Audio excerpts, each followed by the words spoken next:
So I tried World of Warcraft. Hello, welcome to the Hardcore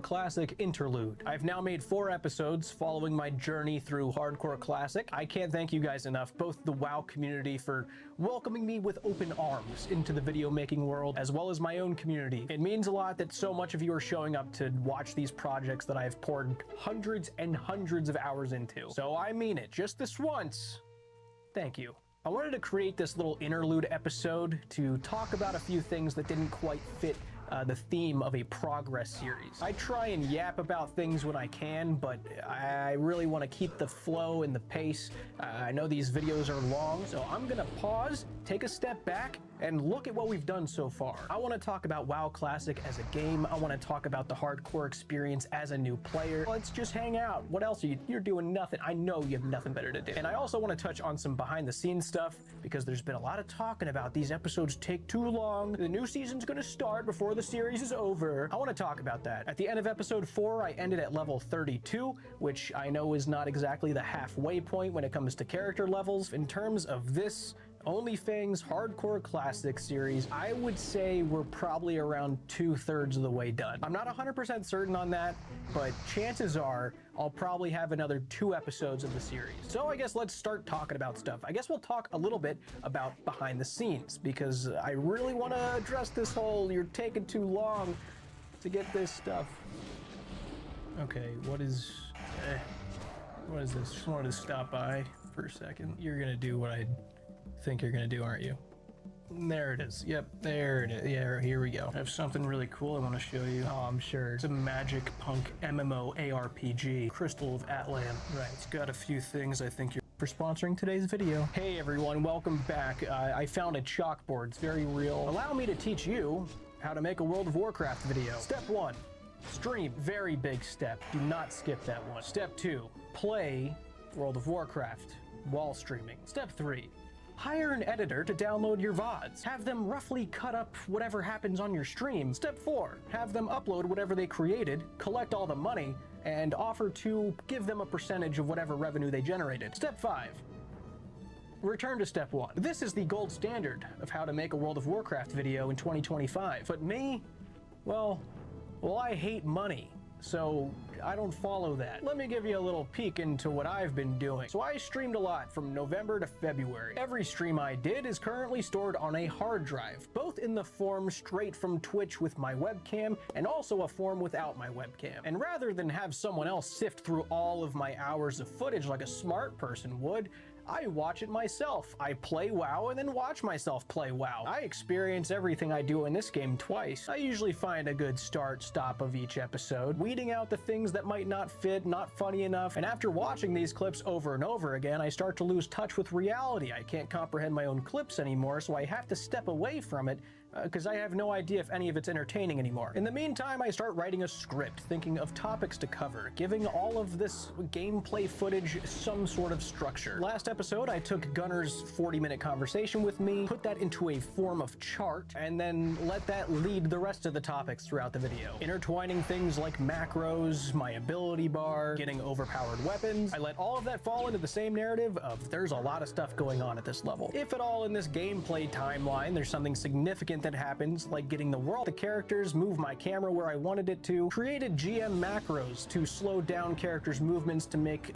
more smooth slow-mo shots. With 4 clients open, 3 of them controlling characters, 1 of them filming, I started to get the shots of McConnell killing all of the trolls. And here's a little fun fact, as I'm controlling McConnell's character, back over on my camera client, every time I strafe with right click, the cursor suddenly pops up on my camera client. I don't know why, and I would have to take a still of that shot and mask it. I plan on continuing the montage all the way through the Cyclonian with cinematic shots, setting it up, but it turns out that whatever version of vanilla I'm running on this custom client, the Cyclonian has learned how to swim, so I couldn't recreate it. I just had to use the real footage the whole way through, which I'm fine with. It turned out great. I come back to finalize the script of what I'm going to be talking about up here in front of the green screen, which is actually not a screen at all. It's a wall. I painted my wall green. That's a power outlet. I usually mask that out so you don't see it in every shot. And that is a painting that painted me of our rat Tex, one of my favorite paintings. I'd say the average recording time in front of a green screen is anywhere from 2.5 to 4 hours, depending on how much I screw up the lines that I wrote. And then I pull all of the green screen footage into Premiere into its own sequence, cut all of it up. I'll usually get a few more relevant B-roll shots, just kind of roam the world, see if there's anything interesting. The intro sequence for episode 3 of my guy walking was about 55 minutes of footage total. After all of that stuff, I compile it into some form of structure, making the skeleton of the video, inserting my green screen footage around the areas that are relevant to whatever I'm talking about. I spend hours and hours sifting through licensed music. Many of the gold standard editors I mentioned before are well aware of this process of mine, since they usually have to use the YouTube AI tool to get rid of that music I select so that they can continue to monetize the video of their guy watching the video. You guys are champions, you know that? And once I have everything ready to go and I export the video ready for it to be seen by everybody, I spend about a day panicking, thinking about what thumbnail and title to use. I'm panicking right now thinking about what I'll title and thumbnail this one. And then finally I get to publish the video and let everybody talk about how long it took to get out. I hope this sheds a little light on why these take a little bit. I make these videos with love. I want these videos to be something that all of you can come back to and watch over and over because I know what those kind of videos mean to me. I personally have videos that I return to over and over again because they're super entertaining, or they're comforting, or they're inspiring. I want to do my best to create those kinds of videos. And to all of the WoW reactors out there, I know it's a big part of the culture. You are more than welcome to react to anything I make. I'm a sucker for watching a chat while my video is happening. It's my weakness, and I encourage you to take advantage of that. And a very special thank you to Guzu. I spend a lot of money licensing music, and without fail every time, Guzu has kept the integrity of the video intact and let the licensed songs play, so he doesn't get to monetize his reactions of my videos. It means a lot to me that you're keeping my video the way that I intended people to see it. But I just wanted to talk about this because I just saw so many comments that I was 6 months late. I hope you guys have a little more understanding of why it takes me so long. But enough of that, let's talk about World of Warcraft. World of Warcraft Classic. What a game. I have to confess, the first WoW video I ever made when I reviewed all of them, I didn't play much Classic.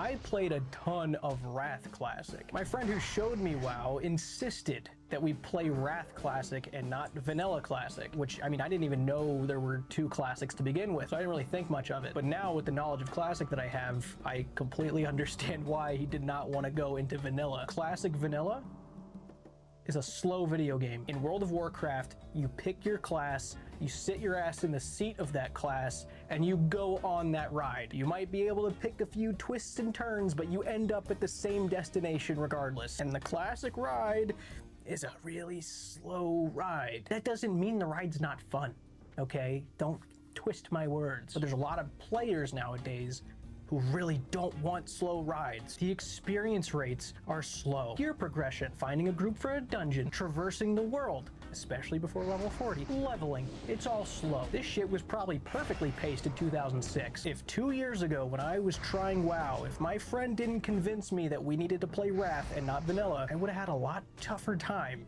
getting into WoW, because it was my experience in Wrath that inspired me to look at the other ones. I was not expecting there to be that much of a difference in pace between the 2 classics, but it's a big difference. And don't get me wrong, there's a trade-off with a game being slow. Getting new gear, hitting level milestones, they have a real sense of achievement in them. But let me tell you, there's a few times during this journey where I was just thinking to myself, why the hell are we not leveled up yet? There's no way that quest did not get us the level we needed. Felt like my XP bar was frozen sometimes, glitched out. It just wasn't moving. I felt a desire to go fast a few times, and the game never gave me that luxury. And when I'm talking about all of this, I'm not talking about the hardcore aspect. I don't want to bring the hardcore factor into the discussion about how slow this game is, because that's not really fair. That's a self-imposed restriction. Hardcore has nothing to do with the slowness. That is a whole different thing. Granted, hardcore was the only version of Classic I was going to be playing for the Only Things event, but I'm not going to sling the word hardcore around and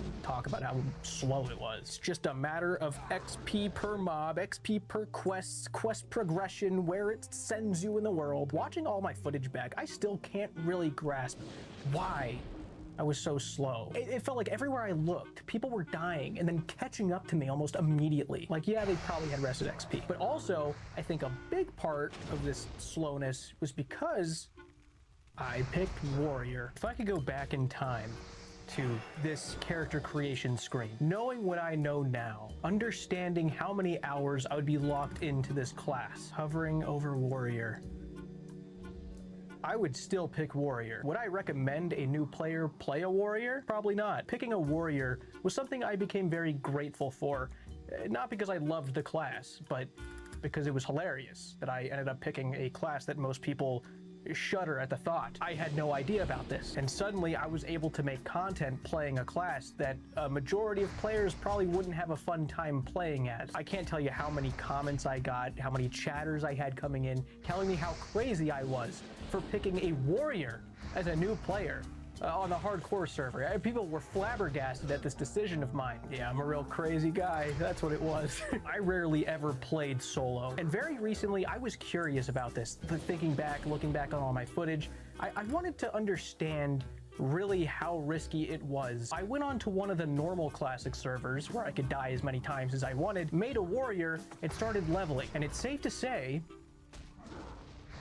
it is absolutely as fucked up as people told me it was. I died so many times, it's actually insane. Being a Warrior is terrifying in hardcore. I have little to no tricks up my sleeves when it comes to getting out of shitty situations. The first 32 levels of a Warrior didn't really go how I expected it to go. I wasn't completely oblivious to the fact that I would probably be asked to tank as a Warrior a few times. I do have a smidge of World of Warcraft experience to kind of understand that Warriors are sometimes tanks. What I didn't know is that in Classic, at least from levels 1 to 59, Warriors are tanks. I did not expect that part. That was a little bit of a shocker to me. Tanking is a very intimidating concept to me because there's this new pressure of knowing the dungeon. You have to be first. You have to be leading. So if you go into a dungeon and you have no idea where you are, what to do next, but everyone has insisted that you tank, it's a little bit of a freak out, a little bit of a panic session. Because I know it shouldn't be, but it just feels kind of embarrassing having to ask for directions as a tank. You're supposed to be the guy charging in, leading and protecting people. You're like, which way do I go? What is it, left or right? I don't want to ask if it's left or right if I'm tanking. I love social anxiety. It's fun. You guys should try it. You guys are watching a WoW video. You guys probably try that all the time. If I was a DPS, I would hate having a tank who was me. But I wasn't gonna just kill my character, start a new one with a different class. I put myself in that position, so I had to see it through. I did eventually get very comfortable using Warrior abilities. Getting that Bartender 4 add-on was a huge bonus. I figured out what was comfortable for me, and it was fine. I will say I did feel incredibly useless up until I got the Whirlwind Axe. That made me feel like I was finally playing the video game. Playing a Warrior was cool though, because no matter where I went, everyone kind of looked at me with just a little bit of respect. Not because they respected me as a person, but because they'd see me, a Warrior, walking around and think, wow, I'm glad I'm not them. Luckily, it turned out that it wasn't really a huge deal to tank at these early levels. I did fine, I think. Just the early game, these first 32 levels, it's still very cozy. It's more relaxed. It's why I created the chart with the casuals and grinders. It's really interesting looking at all the comments, this big argument over, you know, who's a casual or versus new player, what that word means. To clarify, I more so mean people who are really interested in the early game, but once shit kind of starts getting a little too grindy and time consuming, they kind of want to just do something else. You know, there's no more running around, fucking around with people during quests and proximity chat, role-playing. I mean, you can, but it gets a lot riskier and the stakes are a whole lot higher. A lot of the people I was playing with stopped playing entirely. The entertainment came in other forms, but good God, that first initial section where everyone was kind of just relaxed and having fun. That was the best part of OnlyFans by far. I love the early game, not just in WoW, but in a ton of other games. I love the low levels. I love the community that comes along with the low levels. I find myself constantly going along with whatever content I'm doing and then deciding, what would this be like if I was a different class? What would it feel like if I was casting spells instead of swinging a sword? I believe some MMO communities call this an altaholic. Baldur's Gate 3. I don't know how many hours I have on that game. I'll put it up. I'll go find it. I have not finished the game. I have yet to finish Act 3 because I usually get to Act 3 and then I decide, I wonder if that would have been more fun as a paladin. And it's a curse, but I love it. It's so fun. It's how I enjoy playing. And on WoW, it feels like Blizzard's just tossing you the keys to a new car, and then you take them all for a test drive and see which one you like best. I actually blame Star Wars: The Old Republic for turning me into this monster. That game breeds early game fiends. I love starting over again and playing that early game where things are just introductory, they're easy, they're laid back, it's fun. Experience the simplistic parts of that class and see if you like it to continue learning about it. I'm never gonna forget how lucky I was when I first logged into this server, and I logged in just after everybody else. I somehow made it in. And as I'm spawning in and seeing the starting zone, I see everybody running out of that crypt, filling the world up. And it was so exciting, and it really set the tone. There were so many people playing, and I was meeting new guild members just in the open world every single day. It was by far the best part, because at these early levels, if people died, they weren't far enough in to be completely discouraged to stop playing. Before this, my early game experience was just, Elwyn Forest, Westfall. I had never been to Brill or the Undercity, Barrens, Duratar. Those were all new zones for me. But I ended up really liking these areas, and there were so many little things about them that made it even more exciting because it was a hardcore server. Like getting to the dead mines, jumping off of the ship into the water, swimming through the treacherous areas. It felt like I was a little kid again, sneaking through an area I knew I shouldn't be. One of my favorite parts that I noticed about the WoW Classic community, they all have these folk tales, these urban legends for you to watch out for as a new player. Town myths that have only been seen by the elders of this world, like the son of Aragorn roaming the roads of Silverpine Forest, the elite mob that is certain death if he stumbles upon you, or that area in the Barrens that would spawn a bunch of horse people if someone was doing the quest over there. And if that didn't get you, that Alliance patrol, that mysterious, terrifying Alliance patrol would find you. Even when I played normally, not on a hardcore server, when I was Alliance, I heard all about this Stitches guy in Duskwood, this roaming, scary guy, and sure enough, he showed up. He was the scary thing that I saw with my own eyes. Some mythical, scary crocodile in the canals of Stormwind.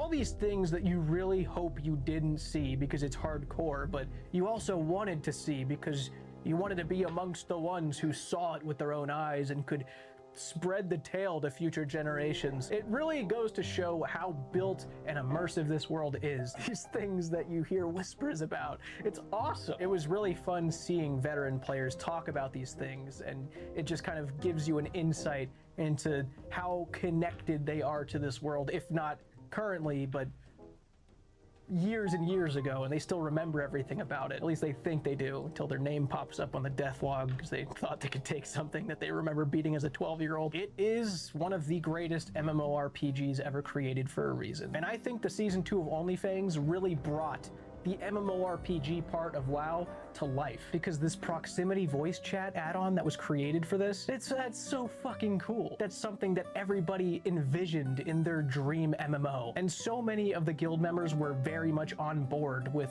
RPing some form of character. So it just made the world so fun to be a part of. Everyone breathing life into what was already an immersive MMO world. And one of the biggest perks to this proximity voice chat and making the world feel alive is that it distracted everybody from this gameplay loop, which becomes the sole reason you're playing WoW after a while. Do quests, get better gear, go do dungeons with your new gear, get new gear in the dungeons, and then move on to the next dungeons and quests so that you can get better gear. All the way until you get max level, where you can continue doing dungeons and raids for more gear until you get the numbers that you want, which you won't, because you'll never be happy. That gameplay loop was put in the background, and all of the role-playing and the guild was put to the front. It was what made those first 32 levels so unforgettable. Gathering around campfires in the middle of Thousand Needles, running around in the Barrens with Dr. Bones and Professor Mobius to help them with a quest, sporadically meeting a stranger, this troll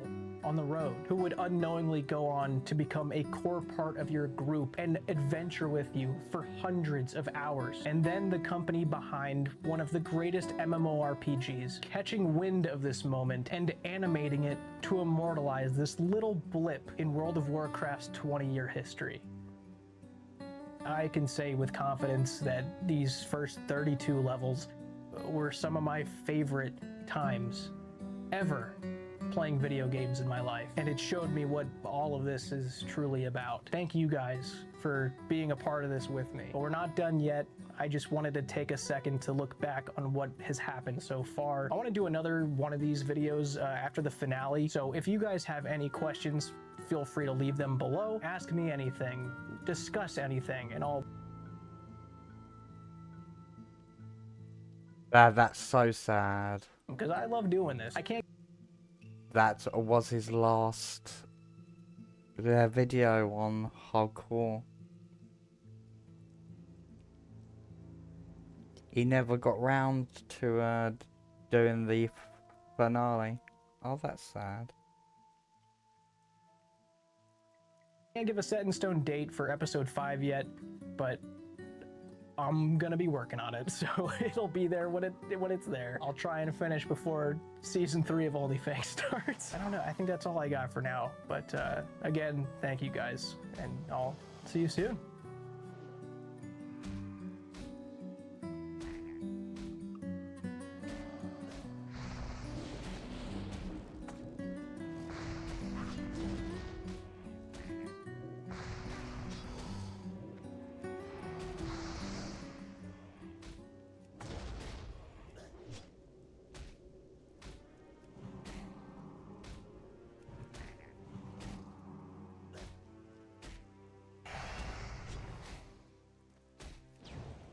Behind me now is a house, and in that house are the tunnels that lead to the Dead Mines. Now, if you're an Alliance player, the Dead Mines is usually the first dungeon you ever do. It was the first dungeon that I ever did. But if you're playing Horde, this dungeon is usually one that you don't do, because we're in Westfall, deep behind enemy lines, with no friendly NPC.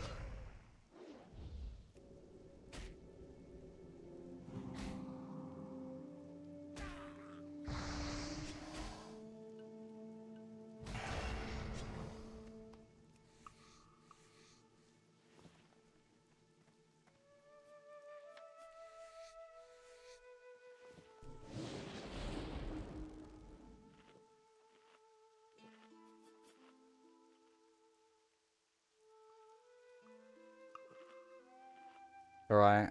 I haven't watched the Mad Seasons video. I'm not sure if I've seen this yet. Half an hour? Boom, boom, boom. I love you, Mad Season.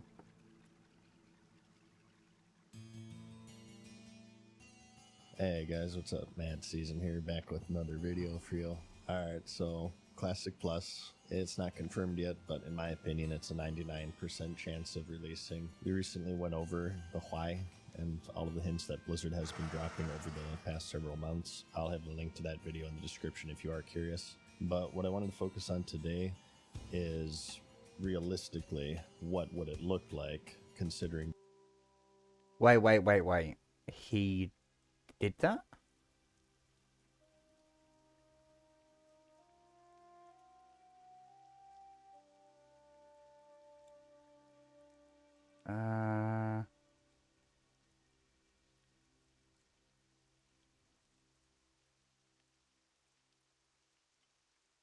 Here's why.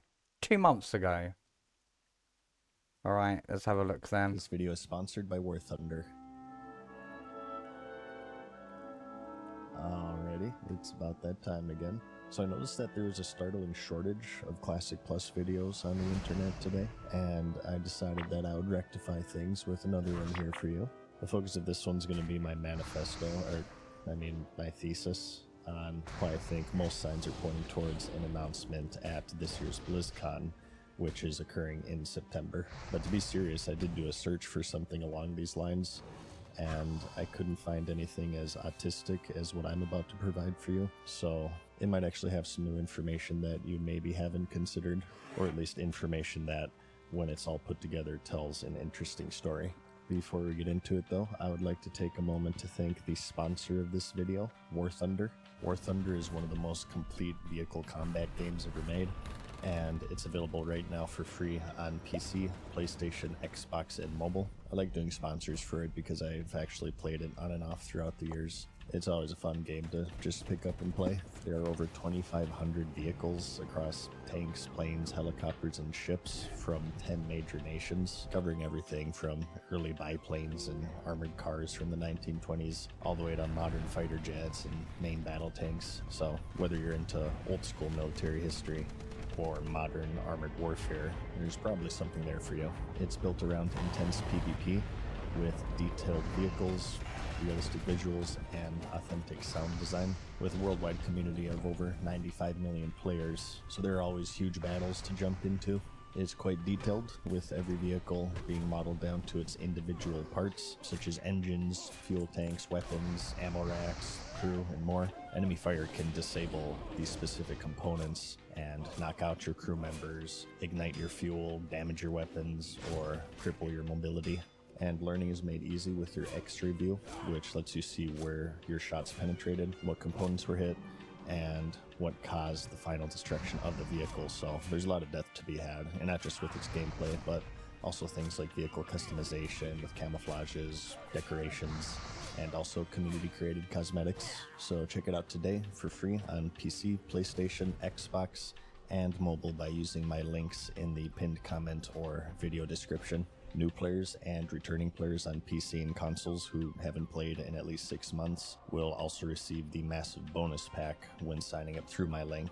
This includes multiple premium vehicles, the exclusive vehicle decorator, the Eagle of Valor. You get 100,000 Silver Lions and 7 days of premium account.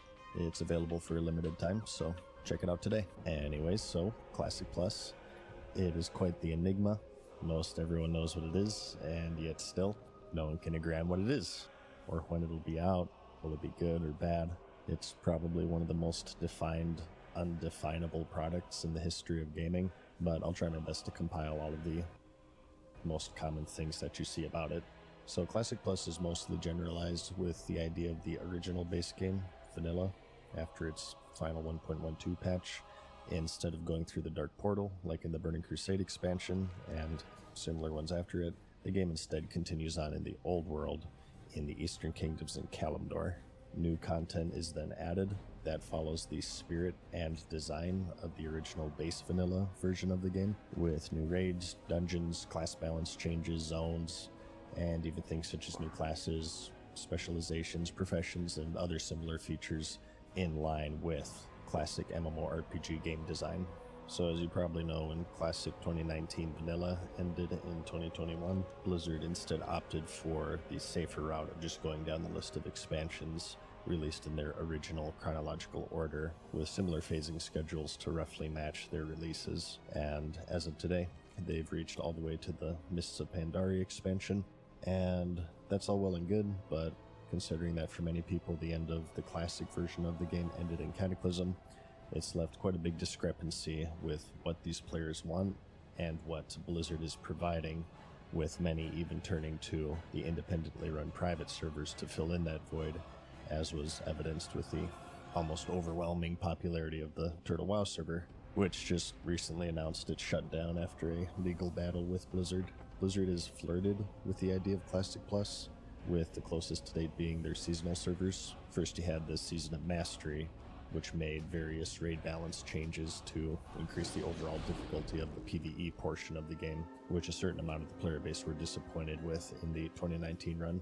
Following that, there's the more intense Season of Discovery, which held quite a few changes, but the most notable being the rune system, which changed the class balance and their functionality in quite drastic ways.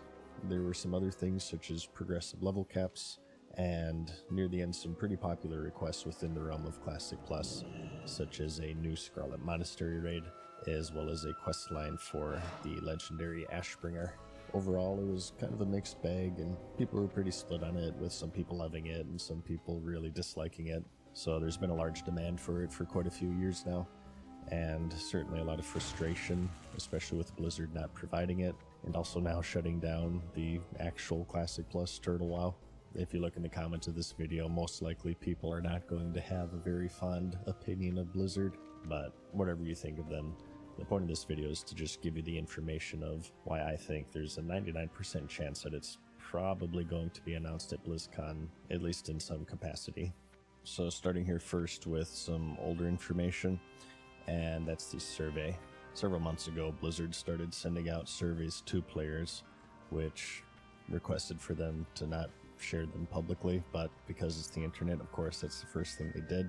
It held a variety of questions, many of them relating to typical features and elements related to Classic Plus. This is something that we didn't actually cover previously, but what makes it relevant to this video is that despite its age, none of these features have been seen in any version of Classic, despite it having like 5 different versions at this point. So all of the information that they've gotten from this survey has yet to be utilized in any public way. So maybe they're just doing nothing with it, or maybe they're using it to guide them with this currently theoretical Classic Plus. Next, we have the 2025 Blizzard Yearbook, which details some milestones for the various games. In this yearbook is, of course, a section about Classic, which reads, Season of Discovery wound down with a bang in the Scarlet Enclave.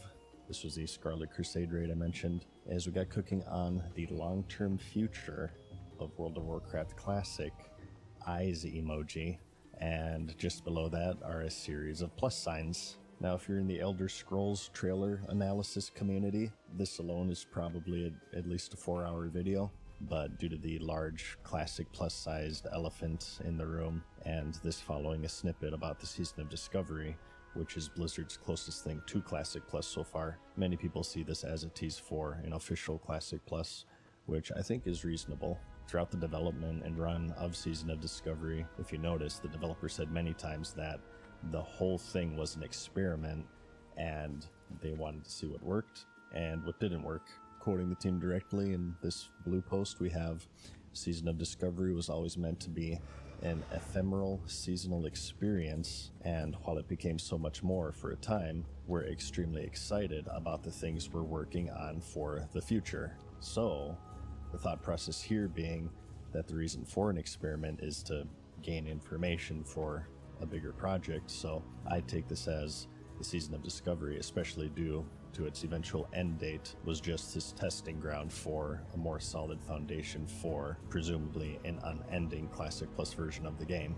Assuming that this is true, this could even give you a rough idea of what their version of Classic Plus could be based on the feedback of Season of Discovery. You know, what did players generally like and dislike about the season? That itself is up for debate and would set this video way off focus, so I'll just leave that for you to argue about in the comments. Next up, we have the 2026 State of Azeroth. This is a new thing they're doing, I guess. It's kind of like a mini preview of what's coming up in the year for all forms of World of Warcraft, Classic included. And while the 2026 version was more focused around housing in retail WoW, how they're adding a 7th form of monetization to the game. Yes, I counted. They did also have this weird mention / tease of Classic that's, well, I mean, I'll just play it here for you. And that's not all we're cooking up. I can say with confidence that all Classic players across the globe have a lot to look forward to. I'm really excited to announce that... I guess we'll save that for later. Did you get that? Play it again. I'm really excited to announce that... One more time. I'm really excited to announce that... Yeah, I have no fucking idea. It's Holly something. But yeah, this was the big tease. So, a rational person would say, they wouldn't blue ball the players unless it's something really big, right? And obviously the biggest thing that they could do is Classic Plus, without a doubt. But hold on. This is Blizzard Entertainment, who, aside from the Cosby Suite, are entirely out of touch with their player base. At this point, there's been quite a rich history of them hyping something up, and then it turns out to be a mobile Diablo game or some shit. We'd also like to let you know that the forges here at Blizzard are burning hot, and we have multiple Diablo projects in the works. 3 weeks later. The current plan is to be on mobile, both Android and iOS. We don't have any plans at the moment to do PC. Yep, that's me. You're probably wondering how I ended up in this situation. Do you guys not have phones? Yeah, you guys all have phones, right? Yeah, remember that shit?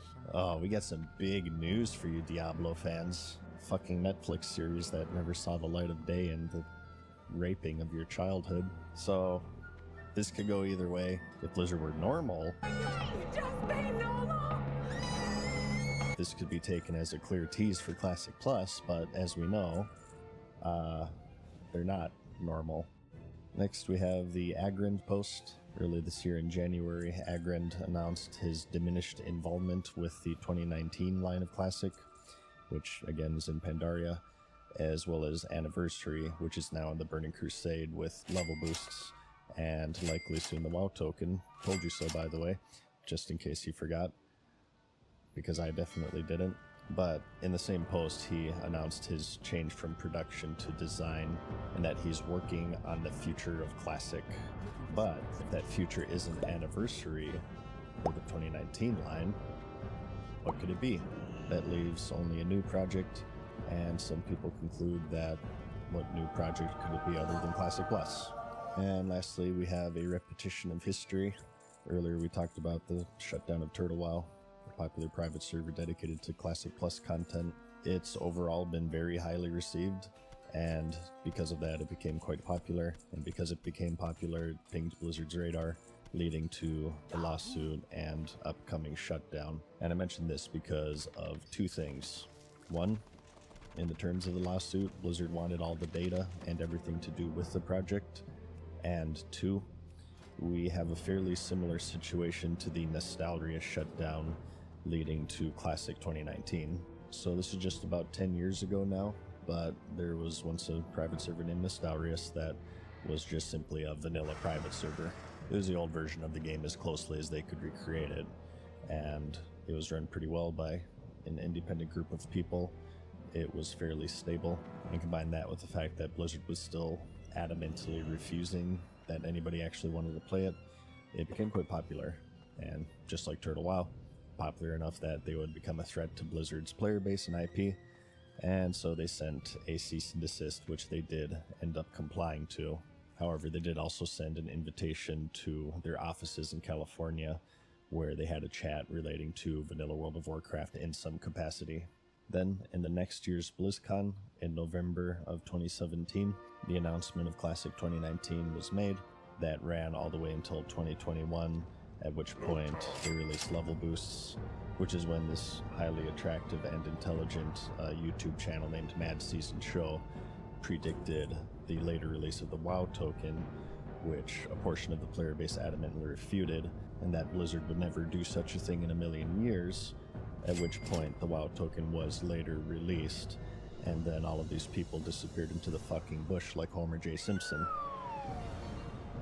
But the point here obviously being that there has been a precedent of Blizzard shutting down a popular private server shortly before announcing their own similar server. So, Nostalgia shut down in 2016, 2017, the Classic announcement, which could precede the Turtle shutdown in 2026, followed with the Classic Plus announcement. Regarding the data, I personally don't know about this one, but some people believe it, so I still wanted to at least mention it. But some people think because Blizzard is getting all of the data of the various features of Turtle WoW, that they're just gonna copy paste it. I don't believe this for two reasons. One, first being I highly doubt it would be that simple. As far as I understand, Turtle WoW's foundation was 1.12 Vanilla WoW, which was the old client that Blizzard has said in the past that they can't go back to because it has all of these old security vulnerabilities and other various exploits. And number two, I think, is that they're probably just pretty set on doing their own thing. It would kind of be a blow to their ego to just copy-paste a private server. So, I don't know. I just have my doubts in that regard. but I still wanted to mention it because some people have brought it up. So we have Classic Plus surveys, Season of Discovery experiment, the yearbook tease, the 2026 State of Azeroth weird tease thing, cryptic developer blogs, private server, precedents. Of course, there's nothing rock solid yet, but I do believe that there is enough information all pointing towards one thing. To me, the most convincing sign is the eyes emoji with the plus signs. I highly doubt that's coincidental. So I personally would be pretty surprised if they didn't announce it at this year's BlizzCon, especially since they teased it so much in various different ways. Unless, you know, they're maybe going to do another Netflix series that will never materialize, or a mobile version of Classic that's monetized in borderline illegal ways, which would still be entertaining, so it's a win-win in my book. So this all just leaves one question. Will it be good? Is it going to be Classic Plus or Turtle Minus, as my friend Clubs likes to put it? Again, if you scroll down, you'll probably find the general sentiment in the comments. People, for some inexplicable, totally unreasonable reason, have lost faith in Blizzard. I'm not really sure why. I think that they're personally doing a bang-up job. I mean, just look at the impeccable quality of content they've been putting out. Holy Jesus. What is that? What the fuck is that? Maybe if they add an 8th form of monetization, they could surpass the One Punch Man levels of animation. The unalienable fact is that it has the potential to be good, which was shown quite well with Turtle WoW, of course. So that leaves the actual question of, is Blizzard able to realize that potential, which we'll have to see. I do think that it will be pretty heavily monetized. I don't really think there's any way of getting around that. It's just kind of the culture of the company now. Jeff Kaplan actually came out and spilled the tea with a lot of the background shenanigans that went on with Blizzard at the time of his departure. Surely you know him. This is Mr. Tiggle Biddies himself, longtime World of Warcraft developer and the father of Overwatch. Overwatch was pretty much his baby, and he shared a story recently of their CFO, their chief financial officer, bringing him into his office and saying, okay, you need to hit these profit margins or people are going to be fired, and it's going to be your fault that they're going to be fired. For me, like, what sort of ultimately broke me in my Blizzard career was I got called in the CFO's office, and he sits me down and he says, he gives me a date, which at the time was 2020 and was going to slip to 2021, but at the time it was 2020. And he said, Overwatch has to make in 2020. And then every year after that, it needs a recurring revenue. And then he says to me, if it doesn't do dollars, we're going to lay off 1,000 people, and that's going to be on you. And that was just the biggest fuck you moment I had in my career. It felt surreal to be in that condition. And as somebody who's worked on a lot of games, made a lot of games, you get in these meetings where they're like, Fortnite has 1,400 people working on it. If you just hire 1,400 people and make it free to play, we'll make that money, right? And that was, I had believed I would never work anyplace but Blizzard. I loved it. It was a part of who I was. And I felt I was a part of it. And I literally thought I would retire from the place. I never thought the day would come. That particular CFO is no longer working at Blizzard, but I do believe that this is sort of what lies at the core of the company today. It's just this sort of brutal corporate atmosphere that really stifles any sort of creative integrity. Hey, you!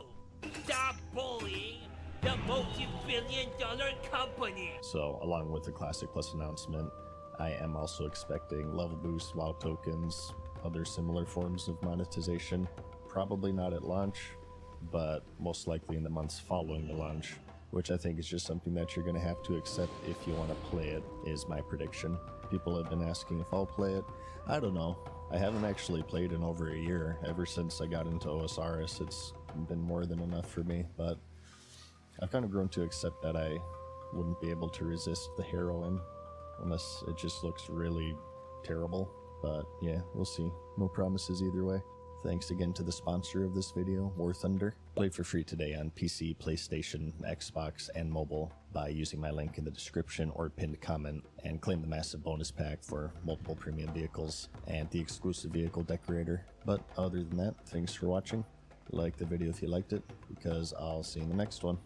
Peace.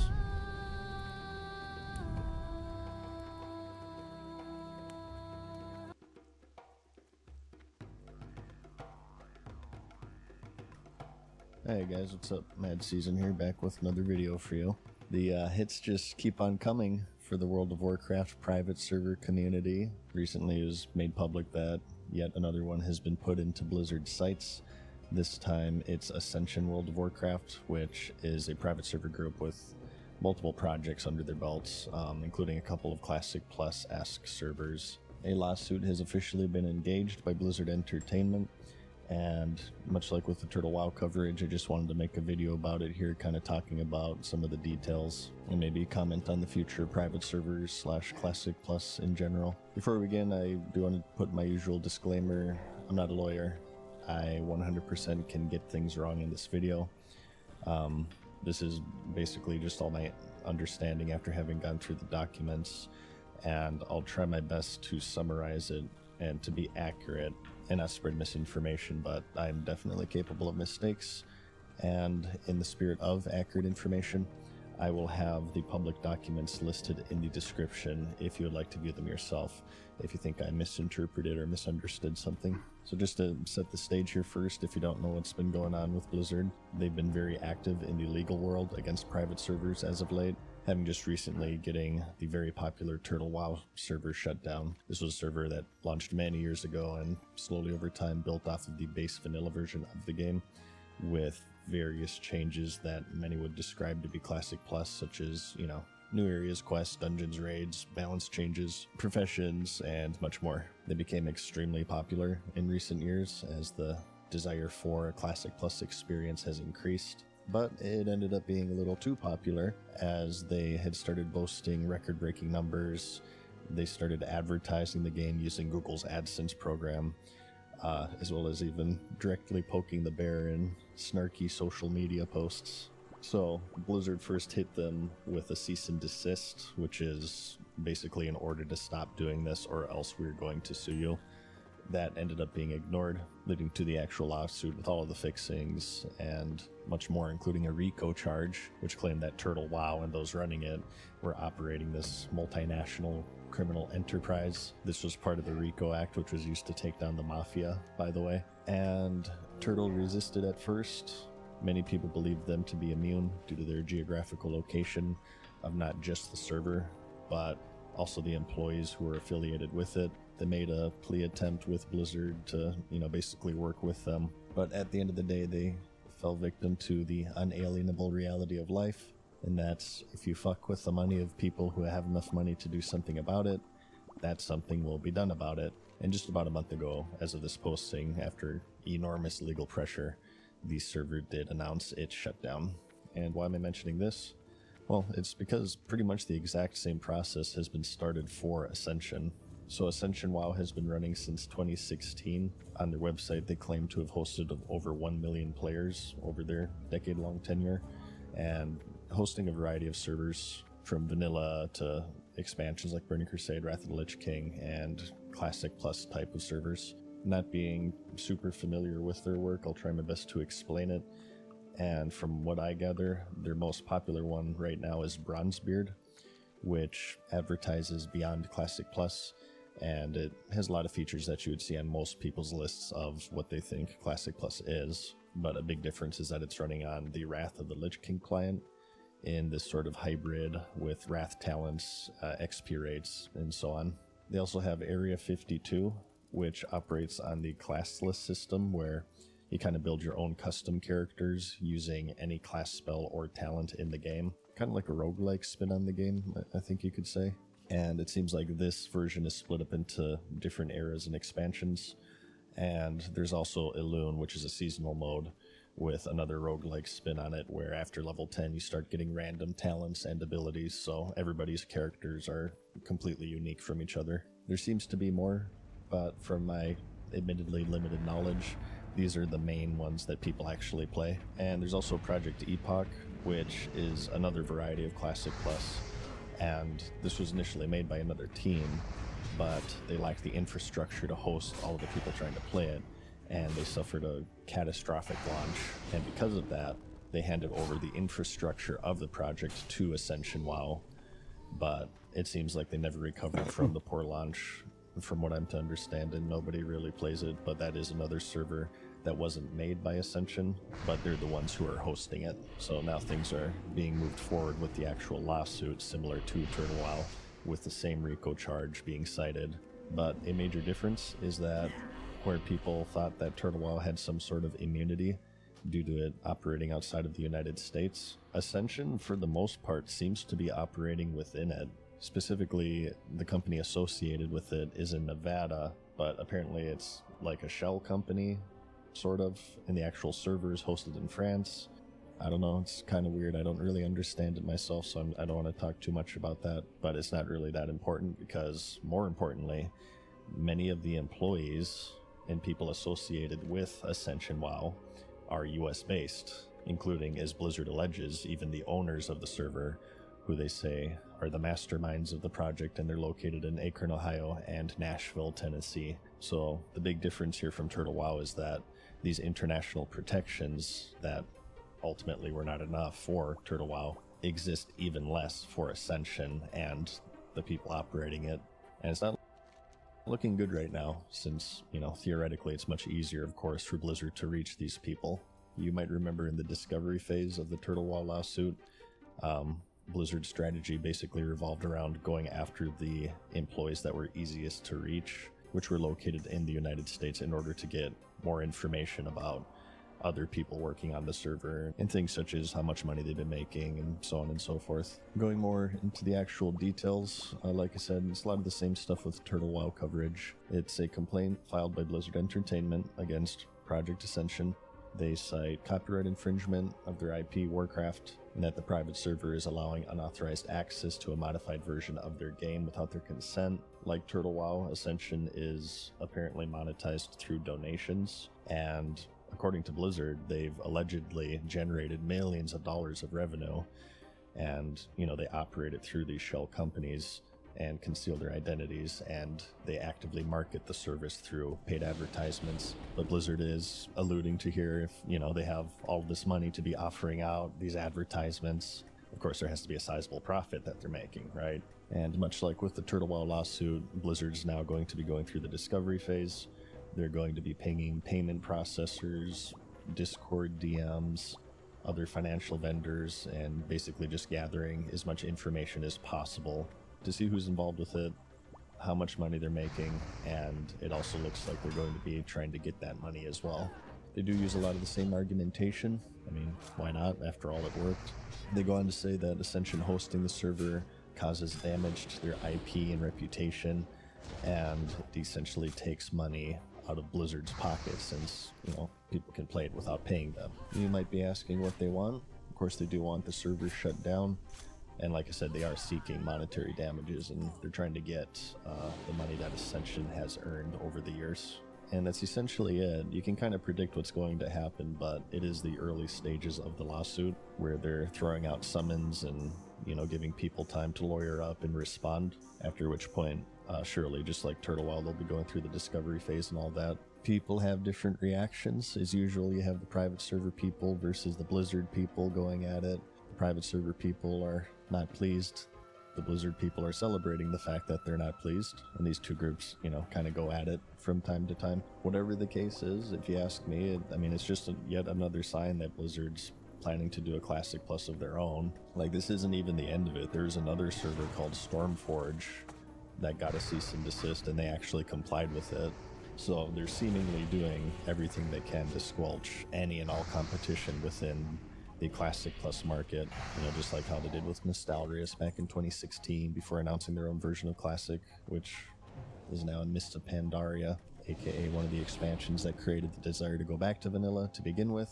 which I've mentioned a million times makes absolutely zero sense, but I digress. But the fate of Ascension seems to be pretty set in stone, considering the precedent set by Turtle, and putting the specific details of the lawsuit aside. I think it really is just about sending a message. In the past, Blizzard really has just kind of let the private servers go under the radar unless they become really popular, like with Nostalrius.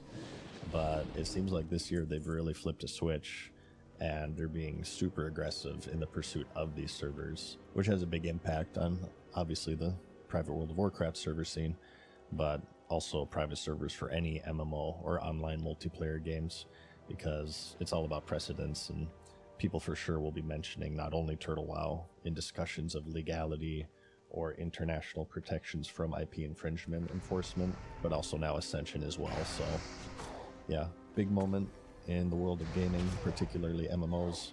Just like with the Turtle WoW situation, if there's anything like big or worthy to report on, I'll probably make a follow-up.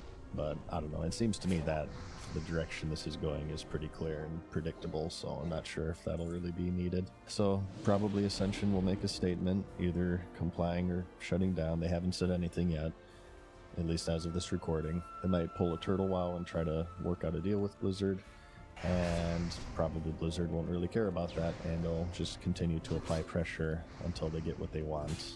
I think that the whole process will probably be faster this time, since it seems like the people affiliated with the server are largely US based. All in all, Turtle WoW took like 8 months start to finish, but I think this one will probably conclude much faster. But I guess we'll have to see. That's all I have for you today. Thank you for watching the video. Let me know what you think about all of this, or if you think I got something wrong. But other than that, I guess like the video if you liked it, because I'll see you in the next one. Peace.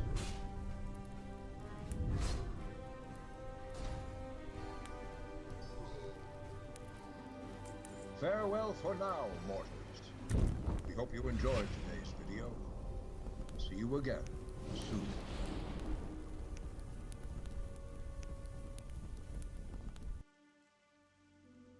Hey guys, Gil here. Today's video, I want to talk to you a little bit about Classic Plus, and I want to kind of explain why there's so much hype around it, which is basically that vanilla World of Warcraft is one of the best games ever made. There's two kinds of people, right? There's the kind of people that have played vanilla and love it, and the kind that haven't played vanilla. Because vanilla is its own specific type of game where you really fall in love with the lore, the world, your character. It's not quite easy enough to play a ton of ults. You get to experience all of Azeroth from 0 to 60, and there's just a ton of different facets. There's from community to even just a starter area. You know, we're here in the Taran starter area, kind of looking around. But this video is going to be geared towards kind of explaining why I think there's so much hype around Classic Plus and what I think is going to happen in the video. So if that interests you, don't forget to subscribe and let's get into it. So the first thing is, you know, I want to give kind of a history lesson about WoW vanilla. So in I think it was 2004, the game came out, and it was one of the biggest MMOs. It was basically a I don't want to use the word rip off, but it kind of rhymed with EverQuest. It kind of rhymed with a bunch of other games that were MMORPGs, but WoW just did it the best, right? So they had massive sub numbers, right, by the time of Wrath of the Lich King, and you had all this lore from Warcraft 3 Wrath of the Lich King. Not Wrath of the Lich King, Warcraft 3 Frozen Throne, which is about Arthas Menethil and the Lich King. And I've been getting a lot into the lore recently. I just started reading the books, you know, like I think it's one of the things that it made GB899, shout out to GB899, your videos are great. Kind of fall in love with the game with kind of the same experience. But Warcraft 3 kind of had this journey, right, where you get to see this hero-like character fall from grace and become one of the biggest bad guys ever made, right? So kind of worse than like Sauron and Lord of the Rings, worse than Darth Vader or, you know, Anakin Skywalker. Arthas Menethil, you get to play the character and you get to kind of experience his journey as as he falls, as he goes from a paladin of the light into a death knight, and eventually the Lich King. And so in vanilla World of Warcraft, which is obviously the precursor into Classic Plus, we get to walk around a lot of these areas that Arthas went into. So like, right, so the undead area, which I don't have the like map add-on here, but Undercity used to be a human city called Lordaeron, where the Horde, when they came from, you know, we're in TBC right now, the Horde basically invades from Blasted Lands, which is the Swamp of Sorrows. What ends up happening is after the Horde comes in from the Dark Portal, all of this becomes very similar to Hellfire Peninsula, because the Horde just like eradicates it and the Fel kind of absorbs it or something along those lines. I'm not a 99 parsing nerd yet, but I'm getting fucking close. So, you know, as the Fel kind of invades, the Horde goes all the way up to Stormwind and just obliterates Stormwind in like the original, you know, Horde versus Alliance kind of deal. And it was basically the Orcs. That's where Warcraft 1, Orcs vs Humans or whatever the hell it's called, comes out. So we go from that into Lordaeron, right, where Arthas is from, and we get to see the Horde kind of in Warcraft 2, you could see, I think the Horde tries to invade Undercity, or what becomes eventually Undercity, originally Lordaeron. They fail, right? And that's where you get Orgrim Doomhammer, who was who Orgrimmar is named after. He's the war chief, yada yada yada, lots of lore stuff, super cool. And eventually Arthas becomes a death knight of Ner'zhul, who is actually an orc from Draenor, working for Kill Jaden and the Burning Legion. And Arthas comes and sacks Lordaeron, and it becomes Undercity, right? So there's a ton of lore that we get in Warcraft 3.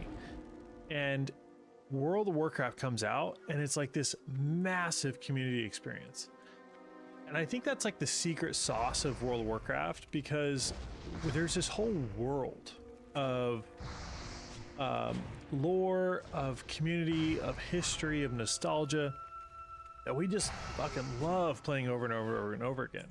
So in 2019, a little bit before, I think it was 2017, Blizzard announces vanilla, right? And in vanilla, people are ecstatic or not vanilla. They announced classic, not vanilla. They announced classic, and people are like, hell yeah, we've been playing these vanilla servers. We are ready to play Blizzard sanctioned servers, right? Blizzard backed servers, just like we did in 2004. And at this point, retail, I think, is in like a Legion, maybe MOP time frame.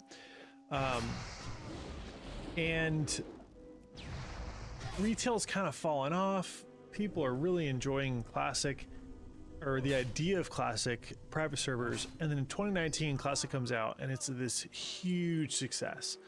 And I want to be clear, COVID-19 had a big reason, was a big part of why I think Classic WoW did so well in 2020, because you had all these people who loved this game that now had infinite time, effectively, because that we're literally not allowed to work, to play the game that we've loved forever. Now, my journey came along. I didn't start playing WoW until 2019, where my first character that I rolled, I did kind of play WoW here and there. I never like officially played it. I never raided. I never did that. I just like kind of did the whole casual experience of leveling a character, getting to level 40, and then not playing anymore. But or I'd buy the boost. I do the classic, retail thing. Buy the boost, level my character maybe to max level, and then think that it's too much of a burden and quit. So in 2019, I just fell in love, head over heels. I had tons of fun playing with a community. I played PvP, but more importantly, like, I fell in love with my character. And now that sounds kind of like too maybe passion or whatever, but the game really is like a complete experience. And this is what I think like the other WoW secret sauce is. So lore, I think, is number one secret sauce. Number two secret sauce is just like the community, right? And I think that's really where Classic Plus is coming from. But we have this issue with Classic Plus where the community is split, right?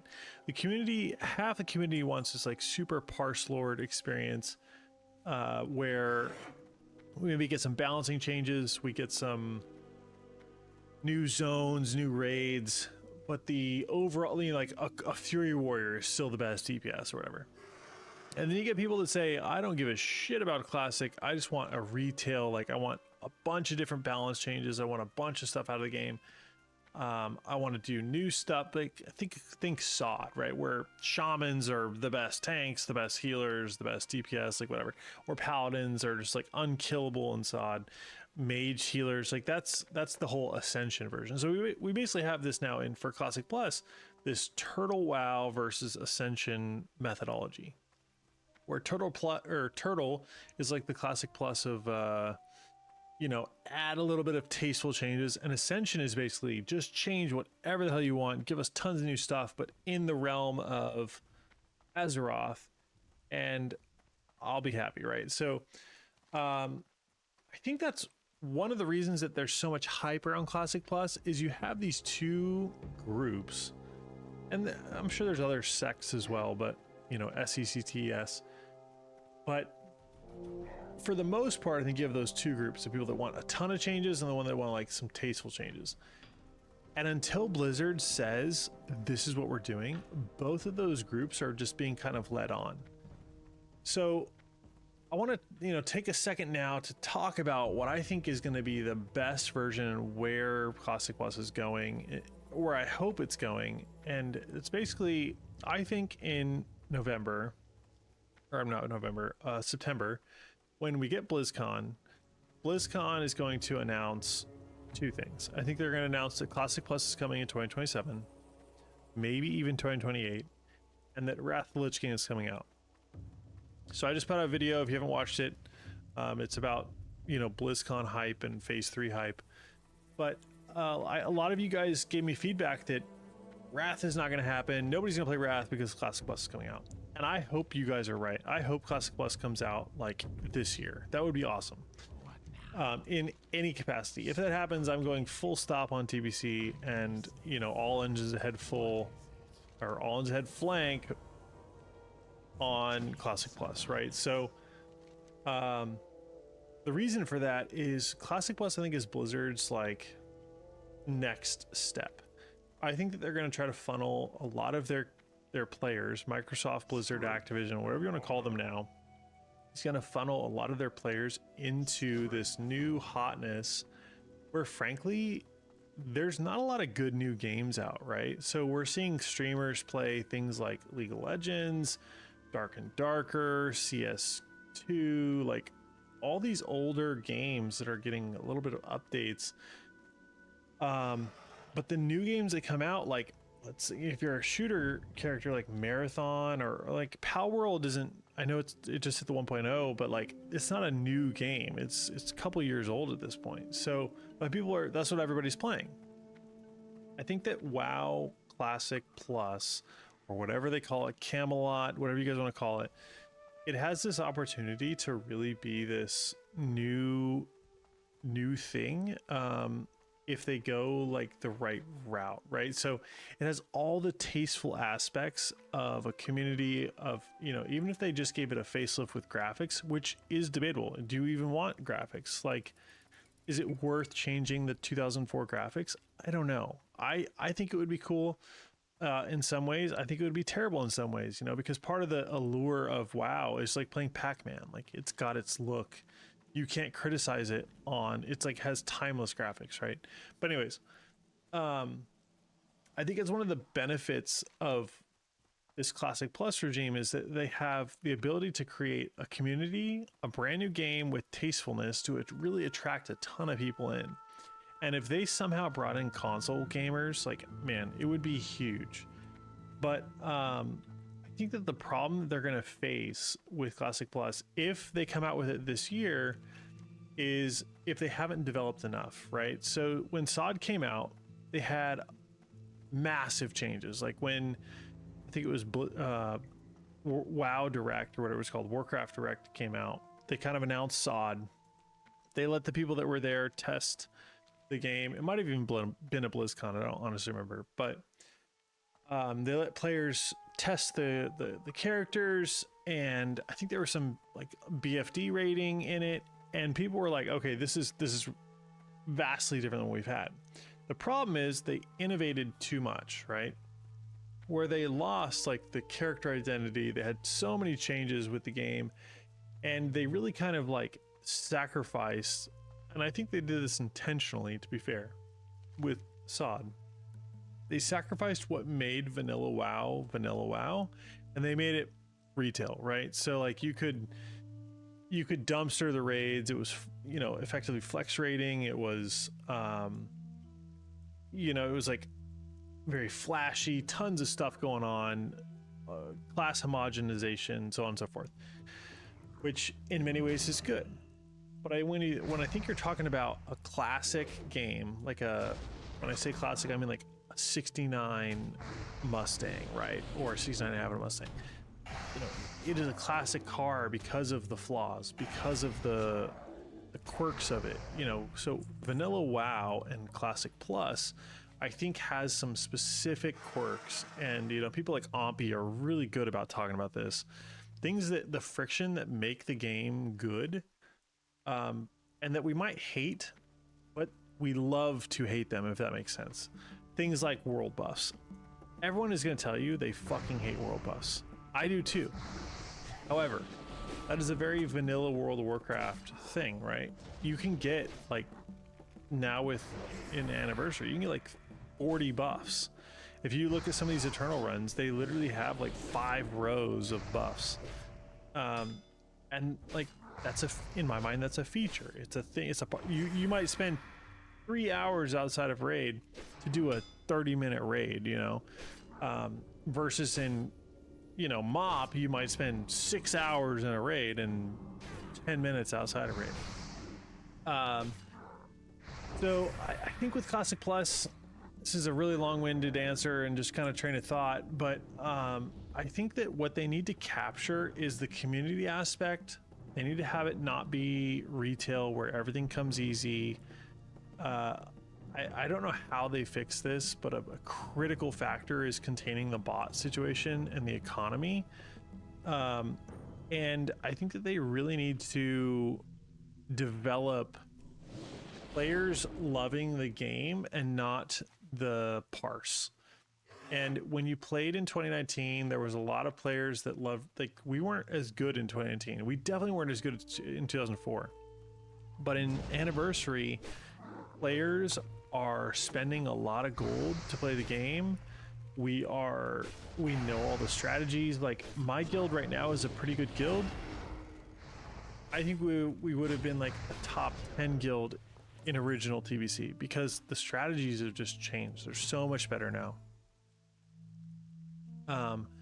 You know, from heroics to raids, like, the stuff is just way, I mean, it's not only post nerf obviously, but stuff is just way easier. The players are better because it's our 3rd time, 4th time if you played private servers, 5th time if you played private servers that we've done this, and so we're a lot better. Now, I think the ultimate test of where Blizzard's mindset is at is when they announce Classic Plus.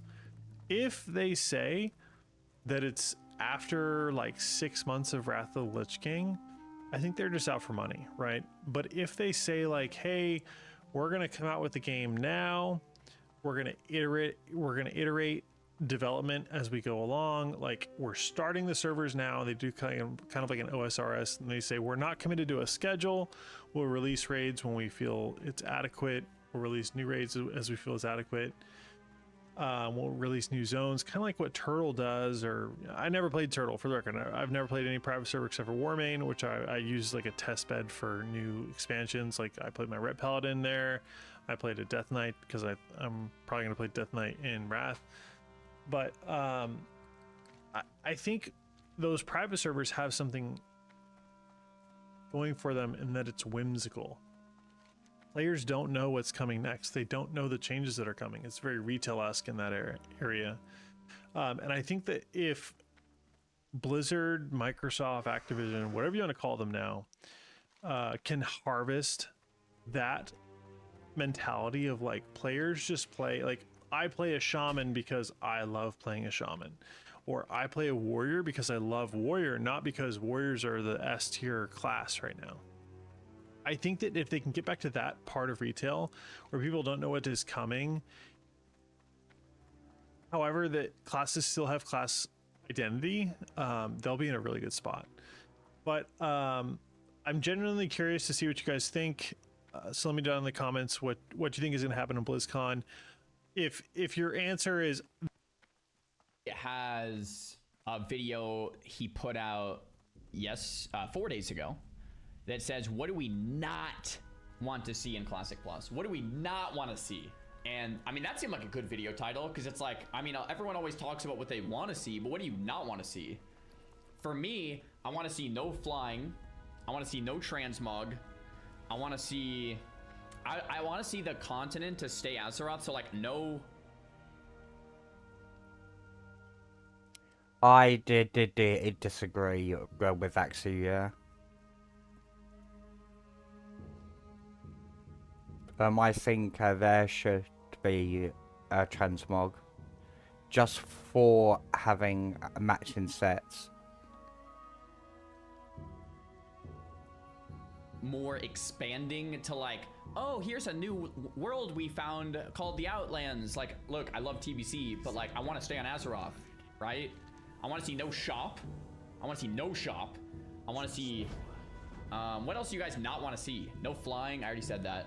I mean, there's some stuff that's just like absolutely not, right? So like, let's see if we agree with some of this video. Classic Plus comes up, the conversation goes rather the same way. People talk about the new stuff they want added mainly. The zones, the raids, the dungeons, maybe even a class and so on. And whilst all that stuff is interesting to talk about, it's also good to talk about maybe what shouldn't be in the game too. Because here's the thing about Classic Plus, it's not just going to be being made in a vacuum. Blizzard have 20 years of World of Warcraft history sitting there right in front of them in their toolbox, full of systems, mechanics and conveniences that have all worked for the game at some point in time. And it would be very easy for Blizzard to reach into that toolbox and to start picking out different pieces from different expansions that may fit into vanilla. But when you start to take away the friction, the inconvenience, the class imbalance and the slower pacing, you may not necessarily end up with a better version of vanilla. A lot of the time you just end up with a worse, lower budget version of whatever later expansion have been borrowed from. And I think that's going to be a tricky line to walk for Blizzard. So today, instead of going through what I'd love to see added into Classic Plus, I want to flip the script a bit and talk about a few things which I rather hope to not see. Not necessarily things that will be deal breakers for me, but things which I don't quite think would fit into a vanilla world. So that's different than I thought it would be, because there's some, like the things I talked about are deal breakers. Like, please no, like don't do this. And then there's some things that you could put in that are like, I wouldn't like it, but I would still like be okay with it. I'm trying to think like flying is like, seriously bro, no, like don't do that. Like expanding the world is like, seriously do not do that. I'm trying to think of something that I would be like, I don't want that, but I also wouldn't care. Say they optimized flight paths, so the flight paths were a lot shorter. I don't know if I really like that, because I like the idea of pacing being slow, but if they did that, I wouldn't just like quit. I'd be like, you know. Arena is another one where like, I don't think there should be arena in Classic Plus, because it breaks the immersion with the world. Like, you want to be out in the world, not sitting in a city queuing all day. You want to be dueling people in world PvPing and populating the world, not just sitting in an instance queuing for fictional points all day, right? I love Arena, but it doesn't fit in Classic Plus in my opinion. But if they did it, would I just quit? No, it wouldn't like instantly make the game suck. It would be like a little detraction, right?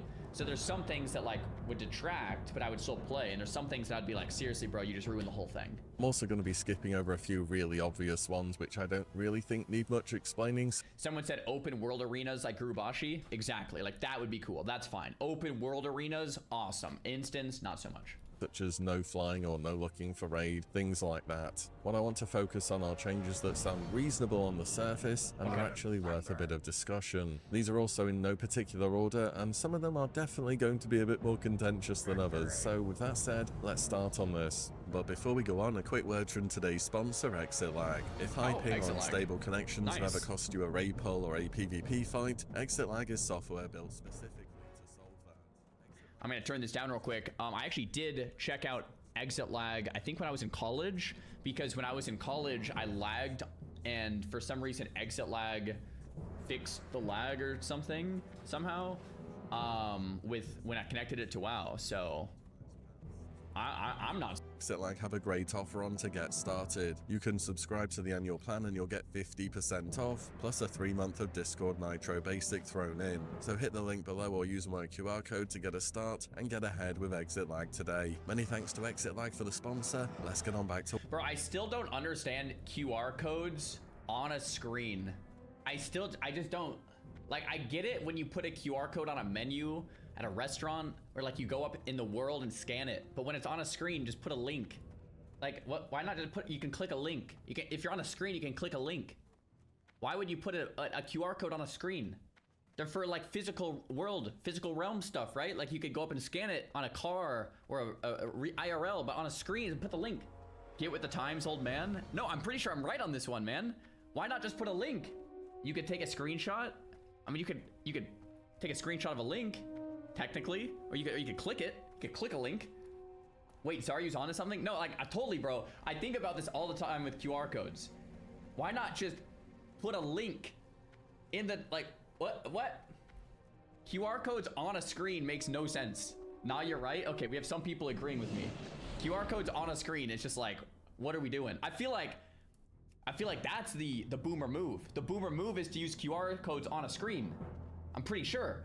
Just saying. Wow. The first one is something that sounds small on paper, but is actually pretty big and changes how classes play completely, and that is Blizzard changing how stat scaling works. A good example here of... I mean, if I was at a restaurant and they had a QR code menu, I would probably ask for the old physical one too. Anyway. What I mean is the differences between rogue poisons in vanilla, or TBC for that matter, compared to Wrath. So in vanilla, rogue poisons, specifically damage ones, are, well, I mean they're really bad, aren't they? They don't scale with attack power, they don't scale with spell power either, even though a lot of people think they used to, and they only scale with the bonus ranks of talent points in the assassination tree. However, at the start of Wrath, Blizzard made it so your poisons will begin to scale with your attack power instead, and suddenly Assassination Rogue became a really good spec overnight. In many ways, they fixed the problem, but it also erased a class identity which could have existed in favor of a simple solution. Hunters had something similar happen to them at the start of Wrath, so in vanilla you have abilities that do magic damage such as Arcane Shot, Volley, Serpent Sting, or Fire Traps, and so on. And these do scale with spell power in vanilla, but just really, really badly, as in it's kind of unplayably bad. And in Wrath, Blizzard made all these abilities scale with attack power instead, so you just build agility, get attack power, and it would give you tons of damage. But what if instead of that, the survival hunter tree was built around hunters wanting spell damage as their main damage dealing stat? It would create a whole new avenue for itemization and a new way to play this class. I also hope we don't see melee hunter. I mean, come on, this game. Wait, isn't that something that he would want to see? Isn't this video supposed to be what he doesn't want to see? But anyway, I think that actually would be cool, but I'm biased because I'm a mage. So I remember back in the day, I don't even know what year this was, but there was this Arcane Shot hunter where you could stack spell power and like spam Arcane Shot, and the Arcane Shot would like do spell damage or whatever. And I always thought that was really cool. But I'm a mage main, so maybe that's why.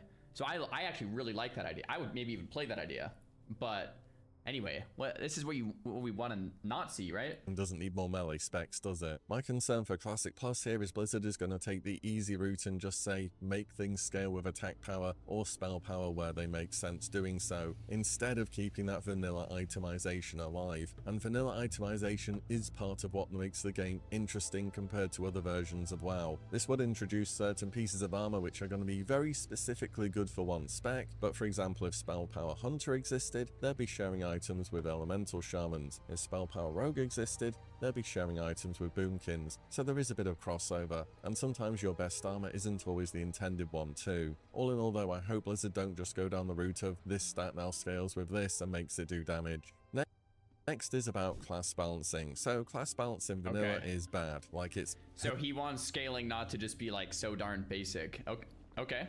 Hilariously bad. Everyone who knows the game has ever played it, and it's very much something we just accept. And I think for Classic Plus, a lot of people are expecting Blizzard to rein in class balance a little bit and get numbers a bit closer across the board, which I agree with, but just not to the extent of what they do in retail. What I'm concerned is that Blizzard overdo it and try and tune things too much, to the point where everything is in a single-digit percentage number of one another. That level of balance would require constant tuning passes, frequent hotfixes, and the willingness to treat every spec as a fully realized competitive option, and that mindset just kind of doesn't really work in Classic that much, I don't think. It also tends... What I really like about Classic, I think what Classic does really well is, even if a class isn't performing the highest on the meters, a lot of the time there's utility for that class. For example, in Molten Core, Warlocks are needed to banish on Gar, or just banish the ads. Like you want some locks, right? Like a priest, obviously, like they're the best healers, but they also bring the buff. Same with Druid with the buff. Warriors, I mean, obviously warriors are a little overtuned. Like I'm not arguing that, but like mages bring the AoE, even though the single target on a lot of bosses might suck in Molten Core because you can't go fire yet till later. I'm trying to think what other classes here.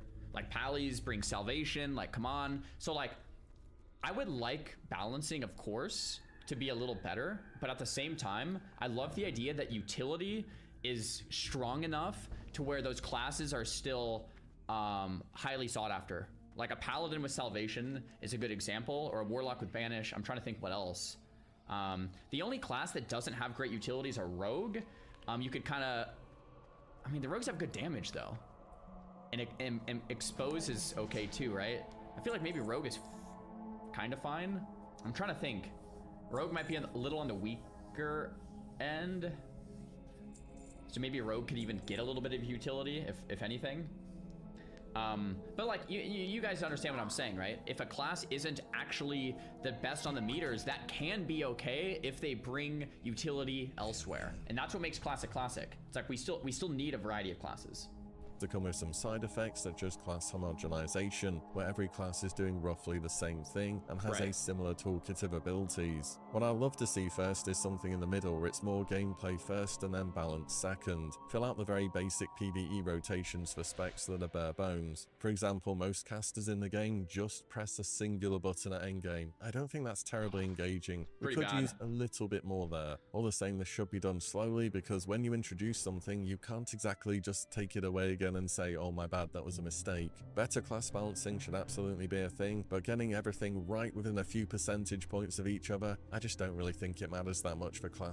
I agree. It doesn't need to be this retail, everything is doing within a certain percentage. It just needs to be like in the ballpark, and classes need to have utility. And I agree with rotations as well.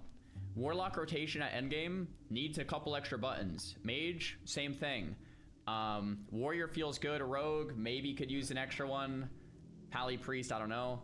I think Pally needs some more. Yeah, I actually do kind of know. Pally does need some more. Here's the easy way to say it. Warrior is the gold standard. Warrior rotation is good in Classic. Every other class could probably just be bumped up to where Warrior is, rotation-wise, not DPS-wise. I mean, maybe DPS-wise too, but rotation-wise, in terms of how fun it is to play. You have Bloodthirst, you have Whirlwind. If you're on Horde, you're spamming Hamstring to get Whirlwind procs. If you have too much Rage, you're also using Heroic Strike to dump the Rage, right?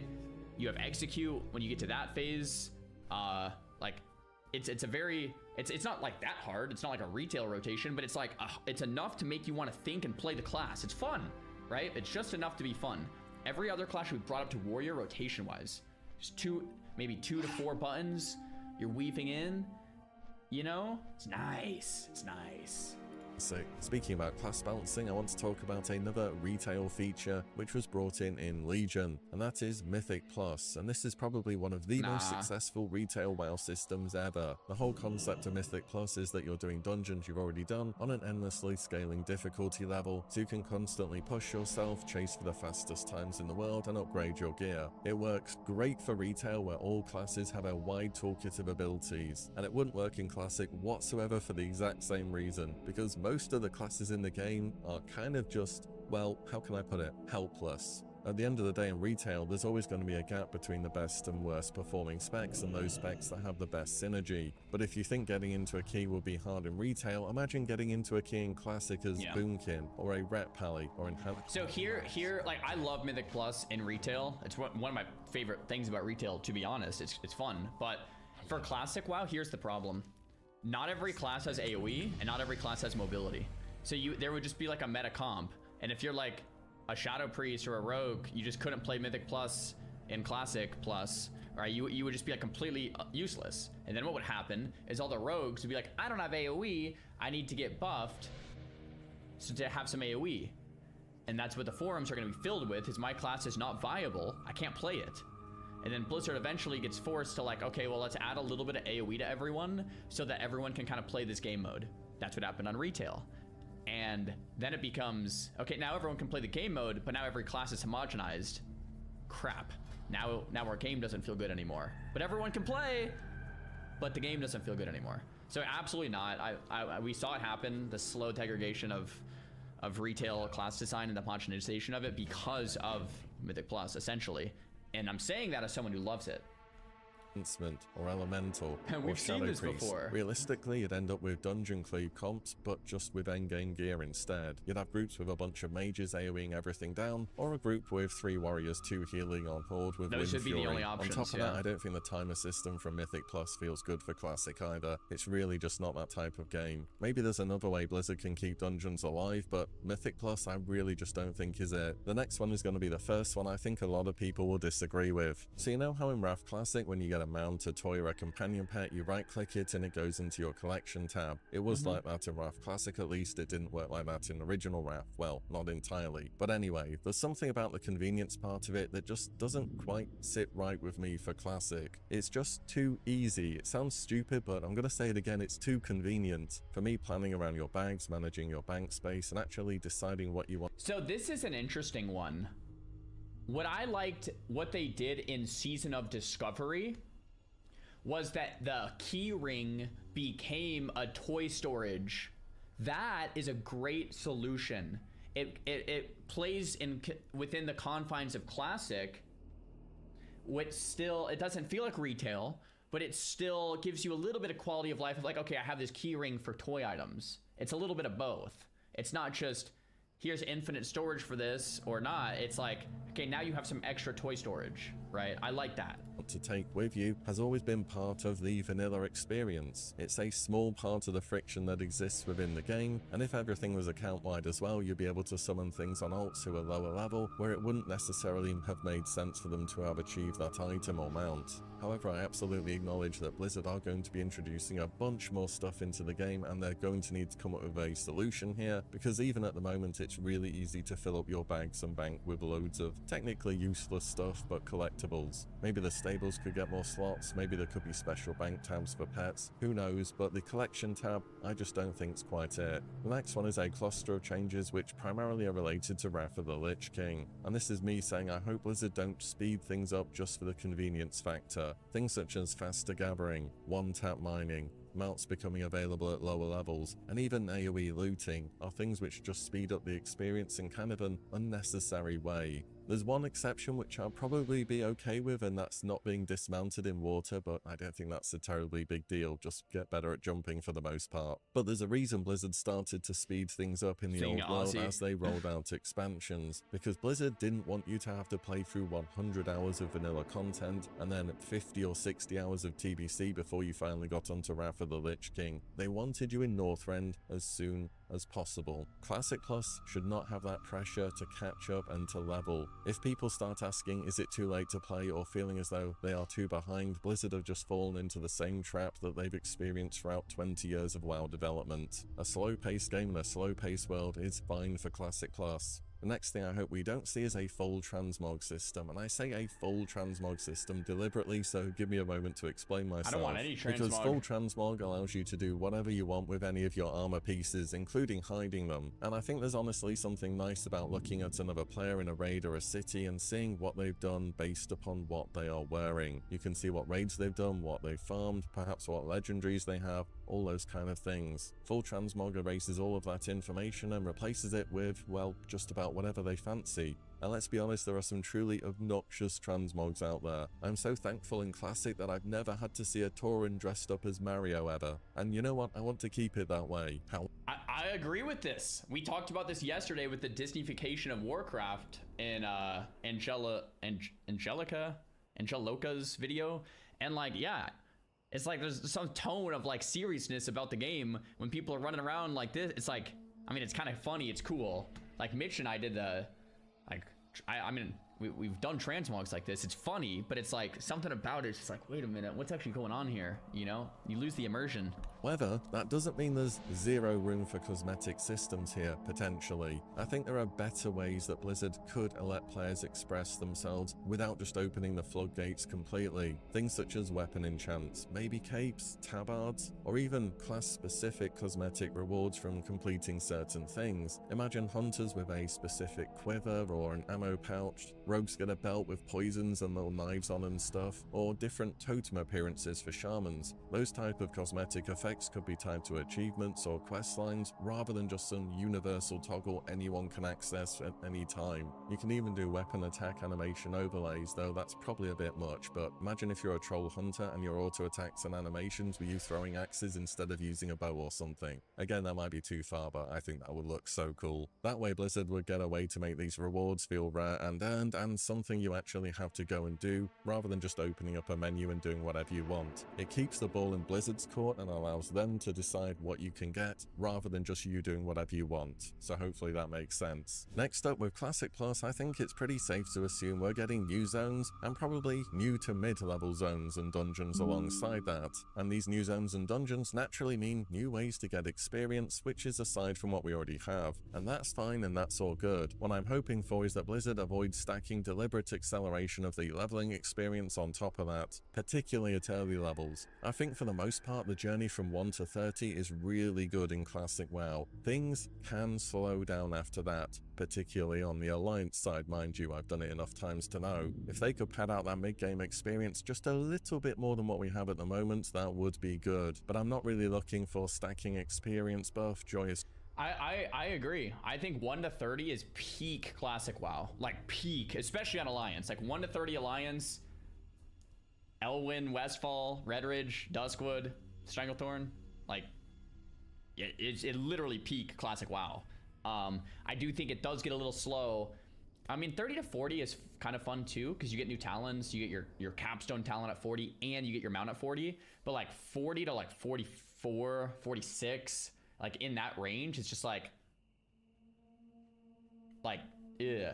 And then it gets fun towards the end, I think, right, too? But I agree, like, it could, an extra dungeon there, or like some extra stuff that kind of smooths it out, even just like an extra dungeon or a new zone, like, could be kind of cool. But journeys, heirlooms, any of that. Again, as I went over before, I think the game being slow paced is just fine. Next is something that's existed since day one of vanilla, and that is called the hybrid tax. This is the idea that classes capable of filling multiple roles should deal less damage than classes who can only ever be good at one thing. The logic goes that a shadow priest or a rat pala has the option to fall back on healing, whilst a mage or a rogue doesn't. So the hybrid class's damage gets quietly lowered to compensate for that flexibility. And Blizzard have acknowledged this in the past as well, by the way. And in vanilla, the hybrid tax shows up all the time. And especially at endgame, you can see this tax in full force, because what kind of tier sets did Blizzard make for hybrids? That's right, only healing sets. I mean, come on, they knew what they were doing, surely. I'm not asking for every hybrid to suddenly get an interrupt, a defensive cooldown, an offensive cooldown, and mobility tool, just because other classes may have those things, or the homogenization of classes even. I'm asking for a baseline where any spec in the game could realistically be considered worthwhile for your raid slot, rather than what exists at the moment, which is the majority of the specs in the game are just not very good. The hybrid tax, I think, has to go. Next point will be a very unpopular one, I'm pretty...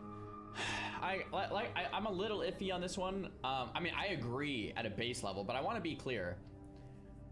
Shadow Priests, to me, should do less damage, but their healing through Vampiric Embrace should be significant enough to be exciting and to bring utility in a unique way, to where not only your group feels good about it, but you feel good about it. Like, I just think this everyone has to deal a lot of damage isn't cool. It's like, yeah, well, what? That's just like, it's just damage, right? But when you, like, classic WoW is all about utility. Like, what are you actually bringing to the table?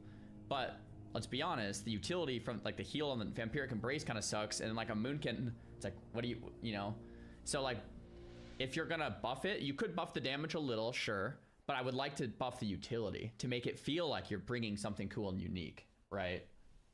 You sure, but I want to keep things faction specific, or I would like to see that at least. In original vanilla, paladins were alliance only and shamans were horde only. It was a choice that really made you pick your faction. Then TBC came around and both factions got access to both classes. And it's funny because in vanilla, alliance are typically seen as the easier or better raiding faction, and then the moment horde got paladins, they've been the better raiding faction for, you know, the rest of WoW's history. But I like how in vanilla you actually are made to choose a side and commit to it, because that is clearly what the original designers wanted, and it produced a far more varied game as a result. If anything, I'd like to see Classic Plus lean further into this kind of faction-specific identity rather than away from it. Imagine an undead exclusive Death Knight class, or a Night Elf exclusive Demon Hunter variant for the Alliance. These will be heavily modified versions of these classes, mind you, but I know at least for me, I would reroll 2 new characters instantly if those existed. I think what's different between each faction keeps things interesting,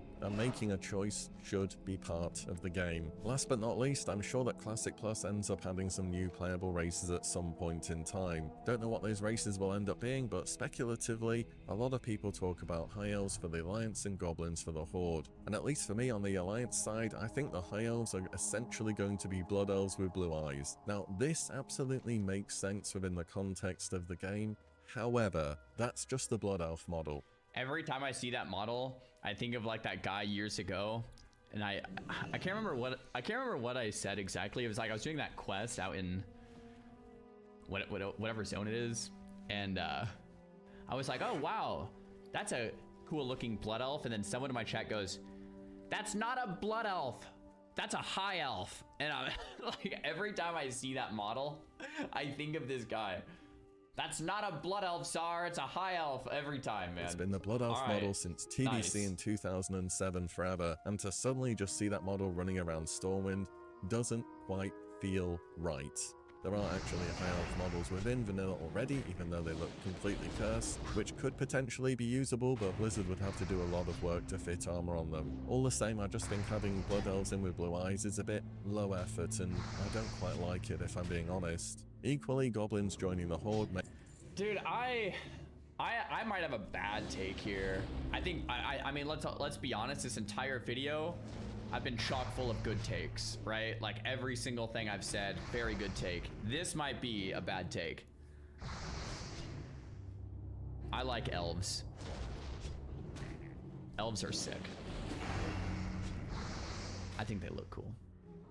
I'd play an elf.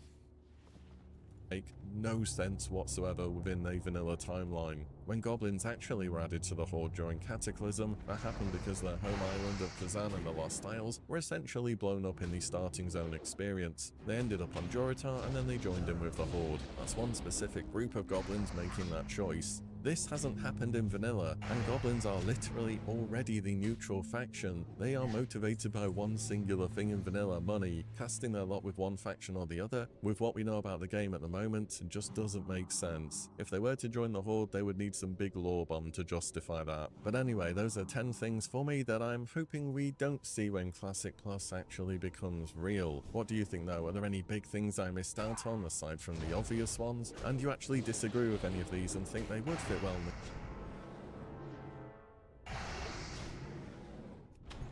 Oh, the Mad Season intro, man. Oh, it's just, you can just, it just hits. It just hits. It just hits. Guys, Classic Plus might already be hiding in plain sight. I had 150 to 2, 3, 4, 500 of you guys tell me to react to this one. So here we are reacting to it. Mad Season. WoW upload. I love you. I know Mad Season's super addicted to RuneScape right now, which I can't even blame him. Like, RuneScape is a good game. They make a lot of great decisions. So like, I can't even blame them. But I for one do miss Mad Season WoW videos. This is the first one in a while. So Mad Season, what do you got for us? Is Classic Plus hiding in plain sight? Let's see.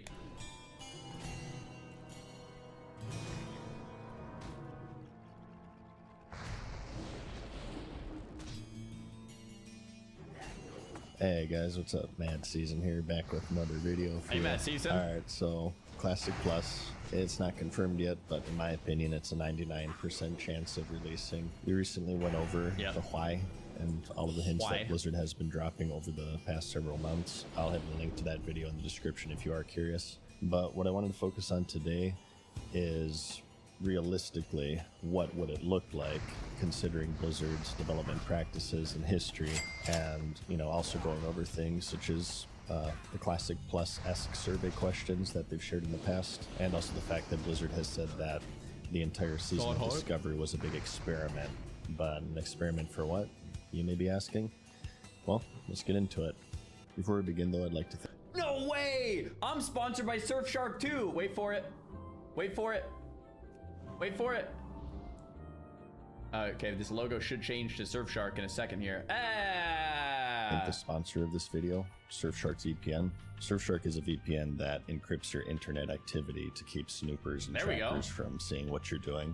It's quite easy to use. You just open it, pick a server, hit connect, and you're protected. They have over 4,500 servers in over 100 locations, and just one account works on a number of devices. So you can cover your PC, phone, laptop, and basically your whole household. I mainly use them on streaming websites. Oftentimes they'll have content blocks based on your geographical location, and they have a much larger library than what's visible to you. So you just find out what regions get what content, pick the appropriate server, and maximize your value. So it kind of pays for itself in a way. They also have the clean web feature, which has this built-in ad blocker and tracker filtering. Just, remember to disable it for my videos. But this is quite nice for those who want a less intrusive experience. Oh, I actually didn't know they had that. And also faster load times and lower data usage. And another useful tool, especially since it's the rise of AI here, is that they have an email scam checker that uses AI to detect patterns and threats common to many online scams. Oh, I didn't know they had that either. You've surely seen make it to your inbox. So it's not only useful, but it also has some important safety features as well. And if you're unsatisfied with it, they also offer a 30-day money-back guarantee. So secure your privacy with Surfshark and enter the coupon code MAD for an extra 4 months at surfshark.com/MAD. You can find a link for this in the comment and description. So there are two very big pieces of information that we're going to be going over in this. Okay, so Surfshark, that's solid. Getting back to the video though, we are just having a discussion if Classic Plus has to be monetized, how you would do that. And a lot of you guys said you wouldn't mind a box price if it meant no shop. And I agree with you, right? There's a tier list of things. It's like, if we could pay a certain amount up front to make sure that there's never a shop in the game, that's a great trade-off, and I agree with that. My copium take is that there's neither.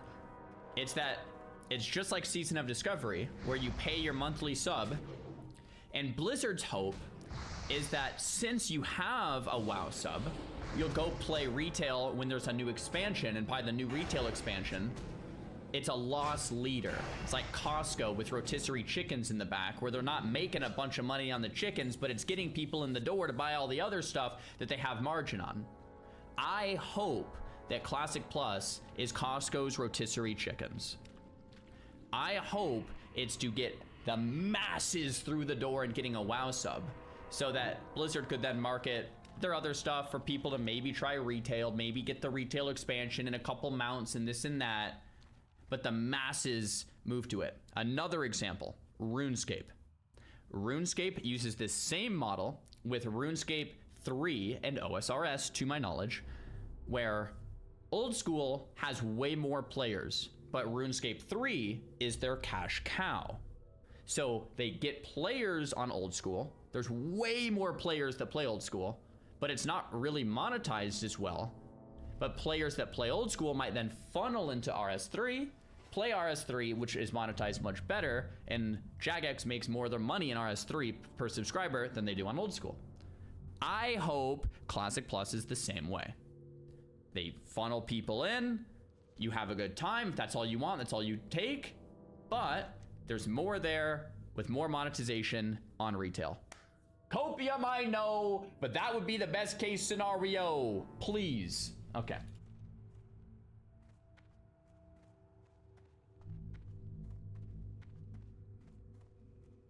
This video, starting first with the Season of Discovery. In both the announcement itself and throughout the development, and even in the send-off for the game mode, when they announced that it was no longer being developed, they had made mention several times that this temporary game mode was experimental in nature. Yeah. Or they say things like they learned a lot from it. So combining this with other various teases like the weird 2026 state of review thing. All Classic players across the globe have a lot to look forward to.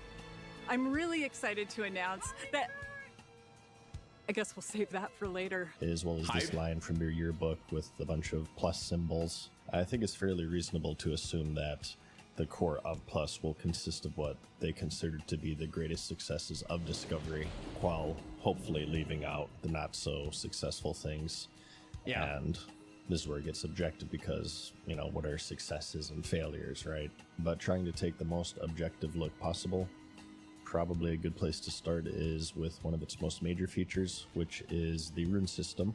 Although during its release in 2004, the class balance of the game was quite impeccable by the time standards. It is definitely something that by today's standards hasn't aged the best in some ways for some people. Personally, if I may interject my opinion here, I like it. I think it has charm, and I think that the roles are much more specialized, which gives the classes values and these special jobs that only they excel at. Like, I think it's cool that mages are by far the best AoE class, or warriors are the best tanks, and you know, you have other various classes and specs being great at some things and bad at other things.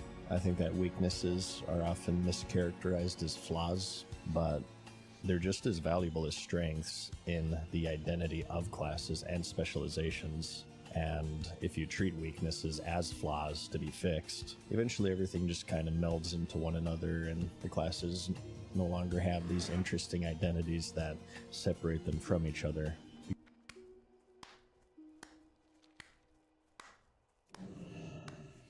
Should I just go back and play that last minute again? Did you guys all get that? Like, come on. Mad Season's spitting right now, man. Absolutely. You can't have every class at the same level on everything, or else every class is like, has no weaknesses, and they all just feel the same, and it's homogenized, and it's just like, what are we doing?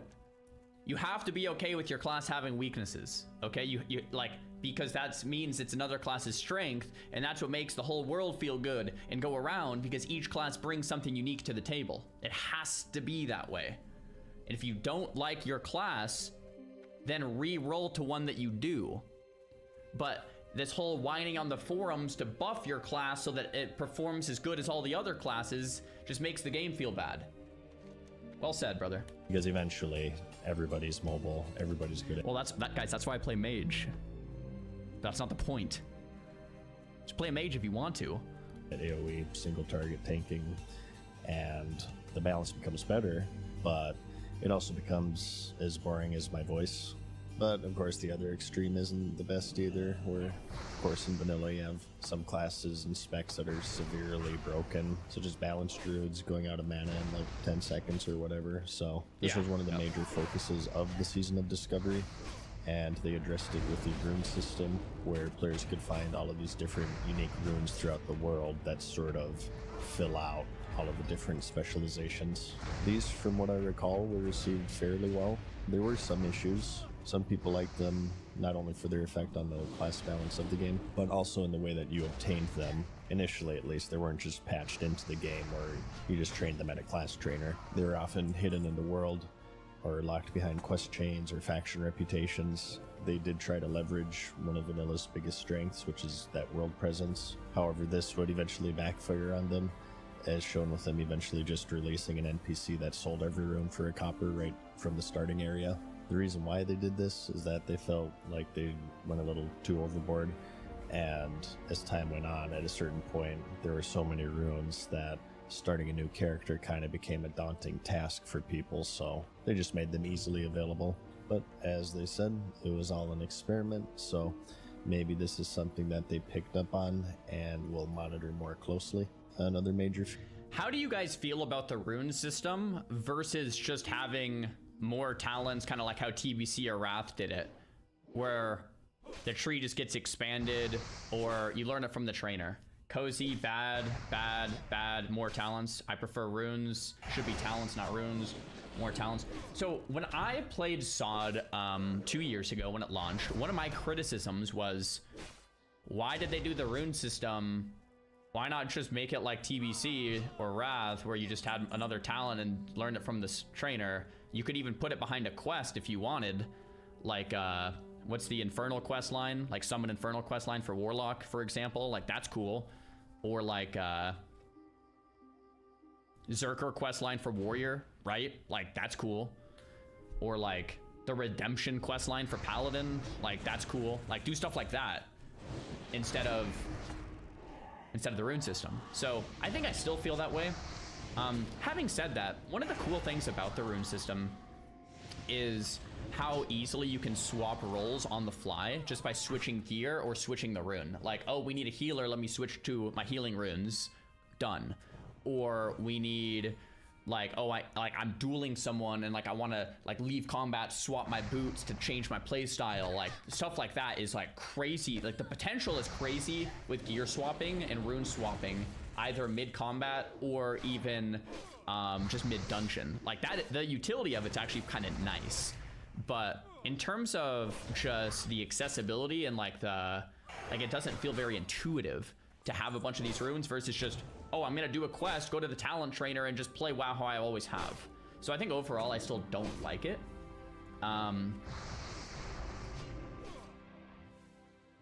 But there are things that I think are nice about it. But like overall, I think I'd rather just have bigger talent trees, you know? Feature of Discovery, I'd say, is world presence. This is kind of tied into the runes as mentioned, but there was some additional content added to the world in the form of secrets, new quests and areas and whatnot.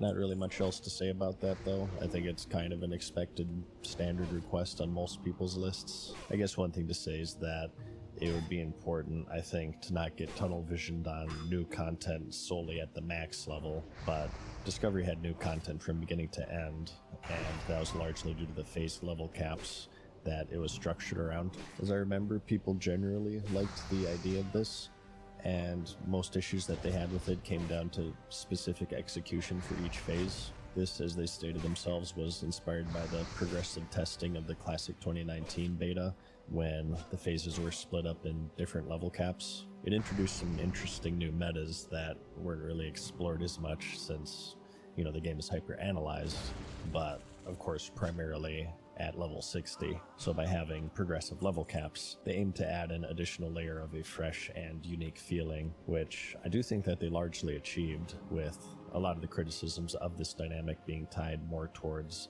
the level upgrades associated with them rather than the level caps themselves. Primarily at level 60. We failed killing him at 25, but it was like, what can you do? And like we explored the world at level 25, and it was this really cool, unique perspective. And then level 40 came around, and like that was okay too. By the time 50 came around, I think we were over it and just wanted to be max level. Phase 3 also sucked for other reasons, like the spammable quests. And it seems like a lot of the phases were a little bit too long as well. Like, it's like, all right, I'm ready for the next one now, but like they didn't have the content ready yet, so we're just kind of like sitting there doing nothing for like weeks on end. But I think I've brought a lot of good with it. So here's my question. For Classic Plus, should they do something similar or no? I mean, my no, right? Like you just play the game. Like as fun as it was, you just don't do that again. No, yeah, no. Yeah, I mean, as fun as the level cap thing was for SOD, I don't see it being a good idea to ever do that again. As far as I remember, Gnomragon and more so Sunken Temple in particular were kind of received poorly, with Sunken Temple in particular being kind of a moment where a large percentage of the player base did see a drop off. And getting into the end game here, you may remember that they did dip into old abandoned content from the original run. Specifically, they did the Cares and Crypts being turned into a dungeon. So good. They did the Scarlet Crusade raid, as well as a quest line for the legendary Ashbringer, to name just a few examples. But these are extremely common requests within the community, so there's no real insightful information to glean from this. It's just kind of an automatic thing, but still worth mentioning, I thought. So the Season of Discovery holds some information, and if you did play it, chances are that the skeleton of Classic Plus will be fairly similar to it. Yeah, the fact that they kept saying over and over again that it's an experiment, we're testing stuff, we learned so much from X, Y, and Z for the future, I think is very indicative in the role that it will play for Classic Plus. The biggest sentence to me in this blue post, I think Mad Season skipped over in his last video too. I don't know if it's intentional or not, but this to me is the biggest sentence.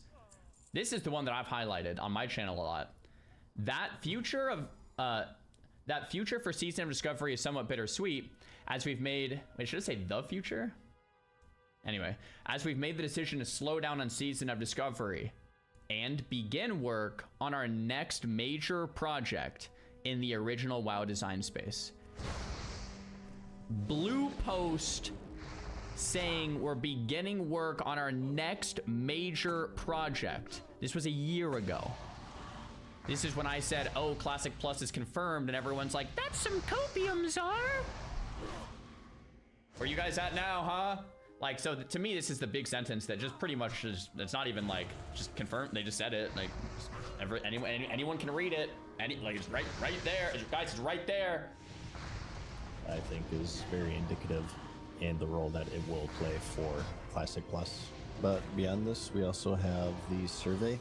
In 2025, Blizzard sent out a survey to players asking about a hypothetical version of Classic, and they pitched many different specific features. So we don't have answers to these, only Blizzard has them.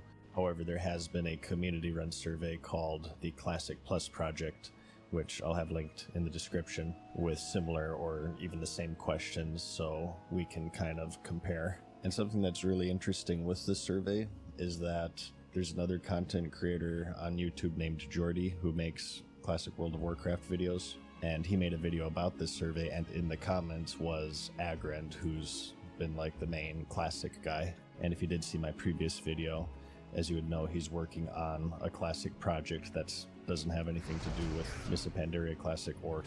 And we've covered this post as well, but Agrand, the classic guy, like a year ago, last year I officially changed roles from game production to game design.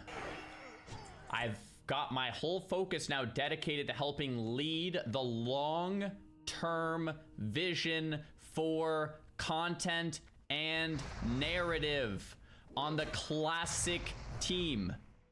Who's on Copium now, guys? Classic anniversary, so that would only leave it's like a year ago. Plus like we've had this info for like a year. And he's commenting on a video about the very survey that we're about to go over. So the idea here is that we can use these to make reasonable guesses on the data that Blizzard has gotten, and depending on the results, what features may or may not make it into the game, assuming that they're following the results of the survey. There are about 40 questions in total. Some of them are very common requests for Classic Plus from the community, and others I personally have never seen before. So we'll just go over them one by one here, and then we'll go over the community score to see how people answered them. Starting with the rather popular one here, we have cross-faction Shamans and Paladins. This was, of course, a feature released in the Burning Crusade expansion with the Draenei and Blood Elf races, where Horde got Paladins and the Alliance got Shamans. I can see this one going either way. For me, I wouldn't quit either way. For me, it wouldn't be like that big of a deal if they did or didn't do it. There's some things that would be a big deal. This one is like, if I had my preference, I think I would want Shamans on Alliance and Pallies on Horde. But if they didn't do it, it wouldn't be a big deal. I personally would love to play an Undead Paladin. I think that'd be so cool. But if they don't do it, you know, it is what it is. That's fine. I'm totally fine with them not doing it. Which was a major change to the balance of the game. There's a matching public survey response from this, and the community has responded largely in favor out of about 47,000 responses. I guess I'm the minority here because I actually like the separation. I do think it's a fairly major part of the identity of vanilla. I know it's done for balance, but again, some imbalance can be interesting, and it kind of gives the factions different identities in both PvE and PvP. I've always been a fan of having different strategies and the different areas of the game, depending on what faction you are. While the balance of vanilla can definitely be improved, I think, again, it's also important to not go too overboard. Next, we have collections, UI-based storage system for pets, mounts, and toys to free up inventory space. The community responded again with a resounding yes. Inventory space, as you probably know, plays a pretty big role in vanilla, both as an annoyance, but also as a form of balance to limit like how many consumables or gadgets you can bring if you're an engineer. But at least for the more collection-based stuff like mounts, pets, and toys, the community wants a dedicated storage / interface for those. Next, we have 1v1 duel arenas. The ability to go into a special dueling arena for 1v1 contests that are viewable by spectators. The community responded mostly receptive, with most saying yes, and the next saying yes and let us bet gold because gambling culture has taken over the world, with the last 23% saying no. I am a fan of this. I've been saying that. What I like is that it's viewable by spectators. This is the big one for me. As soon as you get arenas that like you just teleport somewhere else and you don't see people and there's less people in the world because of it, it's an L, right? You want the world to feel alive, not dead. But once there's a place that people can go and hang out and talk and meet people and duel and view other duels and spectate, it's like, yes, there we go. That's classic. So I'm all for this. All for it. For years, actually. I think that community events are huge for the game. Some of you might remember the OTK tournament that was hosted a while ago. Do you remember that? Pulled in like hundreds of thousands of viewers. I think it gets more eyes on the game. Yeah, I do remember that one. Playing, and I just think it lends itself well to the whole idea because everybody always says vanilla is about community, right? So making it easier for these organizers to make these tournaments and have spectator tools and whatnot, so they don't have to go into out-of-bounds areas to avoid interference, will make it so they happen much more frequently, which I think can be really good for the game. So I'm also very much in favor of this. In fact, I say go even further and have this whole dueling island that you can only get to through a GM teleport, and have it filled with, you know, vendors for food and drinks, class trainers to respec, basically everything to support some sort of PvP dueling tournament. I don't know. You could really leverage it in huge ways, I think, but that would also require Blizzard to hire an actual human employee to work as a GM. And I did actually calculate the chances of this happening. It's really interesting because it just happens to be 0.016% chance, repeating of course, which completely coincidentally is the exact same chance of the people who swore up and down that the WoW token wasn't coming after Told you so, by the way. Actually coming back to my channel and saying that they were wrong because I told them so, by the way. Next we have modern character models. So this would be a personal option that would be toggled on and off by the players. I personally don't have an interest in this because I thought the whole idea was to not play Modern World of Warcraft, but this is how the answers turned out on the Classic Plus project, with 1 being strongly disagree and 10 being strongly agree. Next is leveling profession improvements, the ability to make more usable gear for yourself as you level, and to be able to craft it at level appropriate trade skill levels. So here we have a resounding yes. This is actually a pretty common criticism with Vanilla World of Warcraft, is that if you're really on top of your trade skills and you go super out of your way to level them, you can make some useful gear. However, usually for the average player, by the time you get to the trade skill level to make something, you've already gotten something better from a quest or a dungeon or whatever. So assuming that this feedback matches what Blizzard has and Blizzard listens to the feedback, there's a very high chance that this would see a change. New class abilities and spells, brand new class abilities or spells unique to this version of Classic. This was something that was in the Season of Discovery. Many of the runes, in fact I would say the majority of them, were abilities from other expansions like Burning Crusade and Wrath and whatnot, but they did have some new ones here and there from what I recall. It's also a very common request, and as you can see, it holds a resounding yes from the independent survey at almost 21,000 responses. Next, we do have a question relating to the honor system. Move honor rewards away from the original model and towards a more seasonal mode where new honor rewards are added to coincide with the new PvE raid tier updates. So it's essentially the system that they've used from the Burning Crusade and onwards with the seasonal PvP gear. Whenever new raid tier comes out, a new PvP tier comes out, and they kind of shuffle where you can obtain those items. There is a public question relating to the old rank 14 system, but it is a little different, offering 4 options, which is remove the weekly rank system and you just rank up as you get honor. In second place, there's an unspecified overhaul, and third, it's the same back to the weekly drawing system, board, but with no decay. And lastly is just keep it as is. So having done the rank 14 grind in the 2019 run, I am of the opinion that it is a pretty bad system overall. I feel like most people dislike it. Even the people that did it kind of dislike it. Like, I know Savix did it. Remember Swifty, Mad Season. I'm trying to think who else. Like, I feel like everyone kind of just, even if you did it, it's like, yeah, that sucked. Like, I didn't mind how it wasn't SOD that much. Like, there was no downranking, or D-ranking, I guess. I never made it to rank 14. I think I made it to rank 12 or something, but it wasn't like that bad. It was, I mean, we farmed quite a bit, but it wasn't like terrible. I don't know. The way it was in SOD it was kind of fine, I guess. Ludicrously grindy and unhealthy and toxic, and I think it's only gotten worse over time as people have become more sweaty. It definitely rewards time investment and not skill. It encourages pre-mades dodging other pre-mades because it's more honor efficient to just stomp pubs all the time. I guess if you're asking my opinion, I'd probably go with option 2. Class talent adjustment. So Mad Season actually wants option 2, which is throw out the entire system and go back to the drawing board. I mean, it depends what the drawing board comes up with, right? Like, there could be some good ideas. There could be awful ones. It depends. I'd be open to hearing ideas. I think for me, the original system seemed to just suck. I think as painful as it is to say, it needs to be a skill-less grind, which is what Classic WoW is, right? Which, oh, I'm sorry if that hurts, guys. I'm sorry.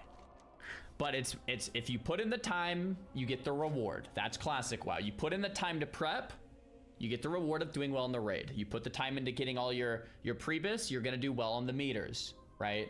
If you prep, you will do well. That's Classic, right? So it should follow that, right? If you put in the time, if you prep, you get your reward, right? Because that's what makes Classic WoW Classic WoW. Let's be honest. So it should follow that. Like, I don't think it should be some type of system where it's like skill based, like okay, you have to like get Gladiator and Arena and that'll be rank 14, right? Like, oh, let's add in 3v3, and if you're over 2700 rating, that's the new rank 14. I think people, I mean, some people would like that, but I think like the majority of people would be like, okay, this is just too sweaty. This isn't Classic WoW anymore, right? If you're asking my opinion, I'd probably go with option 2. Class talent adjustments, streamlining and improving class talent trees to make weaker specializations and classes more viable while still maintaining the overall feel and flow of classic combat. The closest survey response is in the form of house. Okay, so yeah, Rets, Balance, Prots, Arcane Mages, Enhance, Survival Hunters, Shadow Priest, Ferals. Like, a lot of these need some big reworks. But yeah, like, a lot of these are completely chill, you know? I wonder why 17% of people said Arms Warrior need... I mean, I guess 17 is pretty low. Because Arms Warrior... Oh, I guess I'm thinking Fury. Yeah, 10% want a Fury Warrior revamp. Okay, that makes sense. Combat Rogue's good. Holy's good. Resto's good. Frost Mage... I'm surprised that low of people wanted a Frost revamp. I mean, I guess a revamp is a strong word, like a major revamp, because Frost plays well. It's just in PvE, it's one button. Like in PvE, you should have at least something to do. Severely, each spec needs a major revamp, with Retribution Paladin leading the charge here. And generally, as you would imagine, it's the weaker specs on top. So just something I think that's kind of just baked into class changes as a whole, and kind of a boring entry because, again, it's pretty much 100% chance that they're going to be doing class balance changes. But for the sake of thoroughness, I just wanted to mention it. Next, we have playable High Elves for both the Horde and Alliance. So kind of a Pandaren type of dynamic here, where I guess you would probably do a short quest line, and at the end you choose a faction or something. And the closest thing on the survey is this chart for the most popular new race requests with... Like I said, guys, I like elves. My YouTube editor put out a YouTube short that is titled "I Like Elves," which I don't know what Taylor. I don't know. Anyway, elves are cool. Okay, I mean, wrong. Oh, is it not? Is it like something else? Elves. I like elves, guys. Like blood elves, high elves. Give me an elf, man. Like I like it. I like elves. Okay, I played a blood elf on retail for years. They look cool. With High Elves landing at the second place behind Blood Elves. Other popular choices are the Goblins from Cataclysm, Draenei from the Burning Crusade. Ogres have been a pretty popular request. But you also have Organ, Dark Iron Dwarf, and in general a completely new race unique to Classic Plus. And further down at 14% is no new races. Next is revisiting known but unexplored zones. Visiting zones that were part of Warcraft history, but were never playable in the original World of Warcraft, such as Mount Hyjal, Uldum, Gilneas. So another really common request. You'll see this in pretty much everyone's wish list, and that's reflected in the public poll. For the most part, people want it. Kind of funny here that one of the options is yes, but only done well. As if the alternative is, yeah, but they have to be really shitty and poorly implemented. I don't get it. Couldn't you just have this for every question? Maybe it's that people's expectations are so low that when it comes to Blizzard, they have to clarify, like, okay, yeah, you can do this, but just to be clear, make it so it doesn't suck balls. I don't know. Player housing is a controversial one. Instance personalized housing for players and guilds. I couldn't find anything on the public survey for this one, so I guess I'll just use my opinion as filler. I do think that world presence is very important in vanilla, so I'm kind of wary of housing, but I agree. As long as it doesn't remove, you know, a bunch of reasons to be in the world, like how it was done in Draenor, where you can do everything in your garrison, right? I think that's an example of player housing done poorly. It's possible that it could be done well in vanilla. I'd just it would rather have not. to be instant since the world isn't built for it.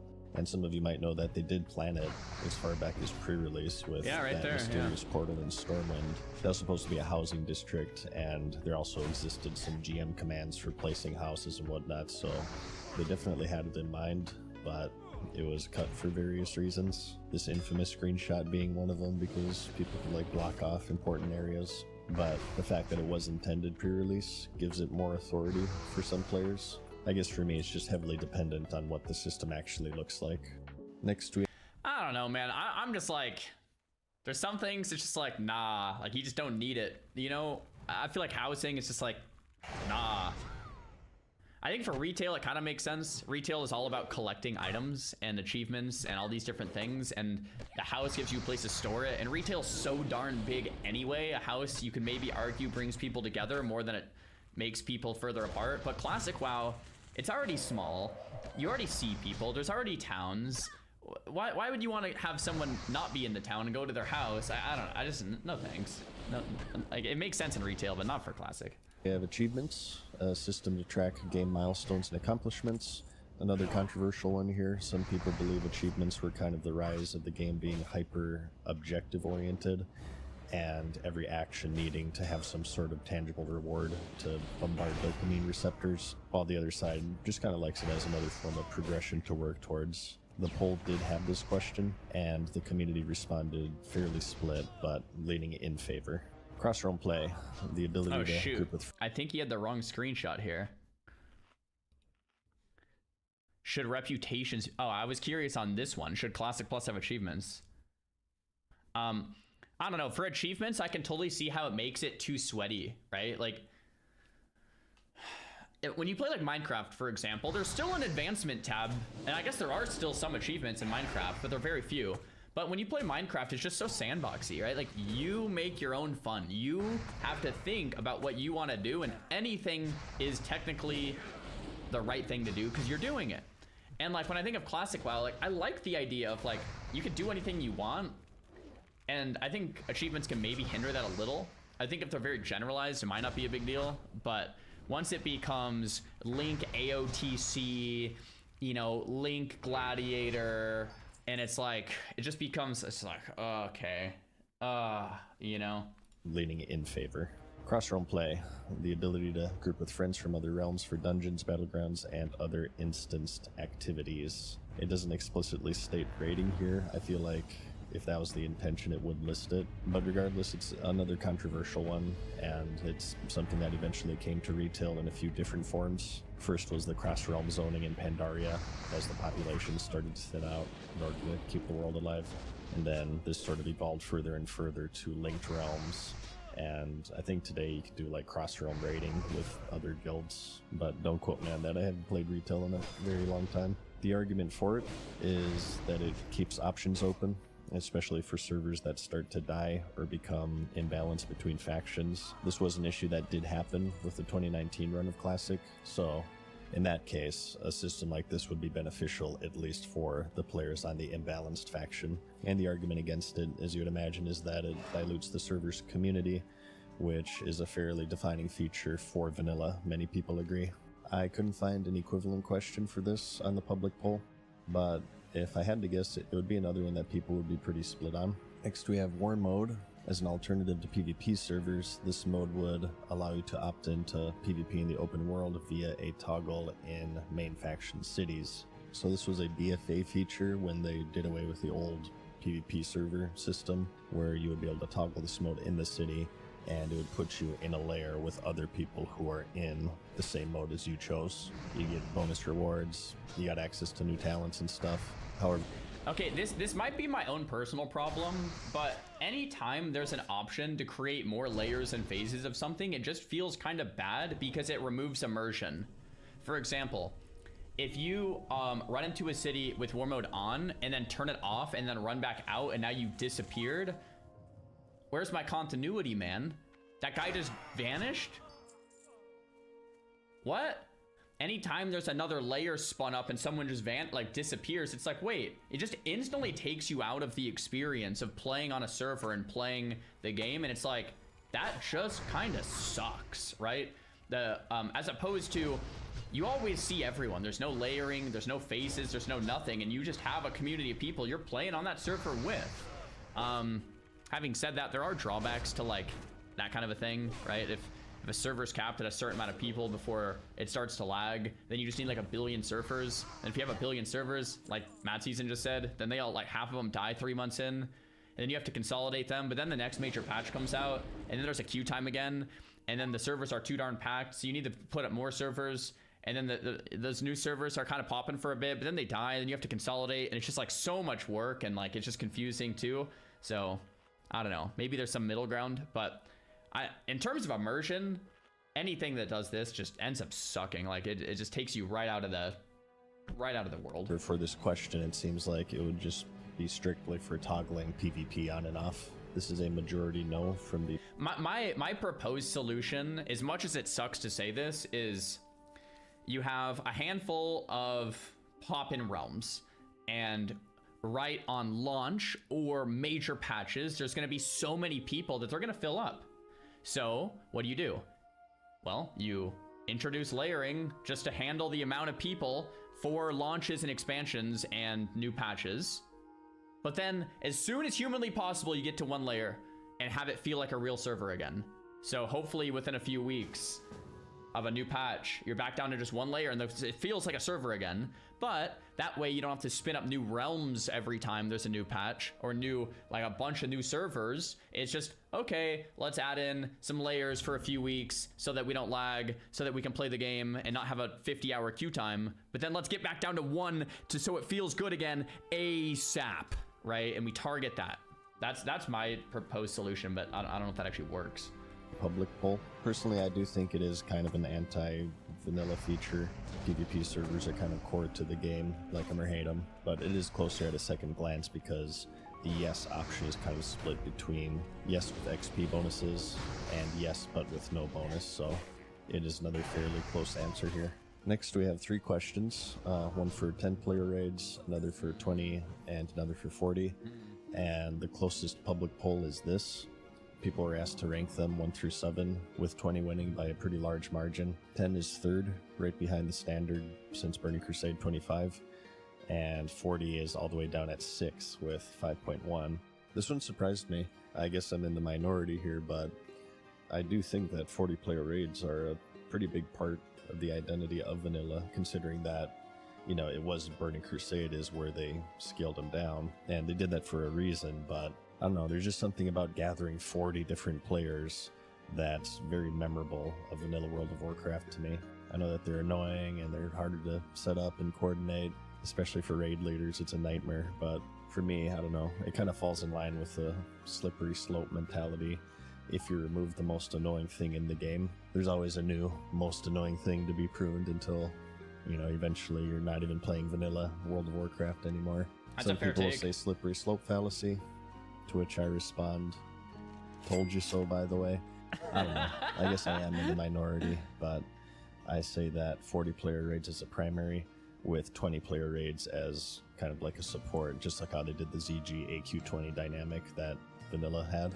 Next, we have various You know, I respect Mad Season a lot for this. You know, he is in the minority here, but he says it and recognizes it and doesn't change his position. He still thinks that's, you know, that's the WoW that he wants to play, but understands he's in the minority. It's like, okay, you know, if that goes through, then like, you know, it is what it is.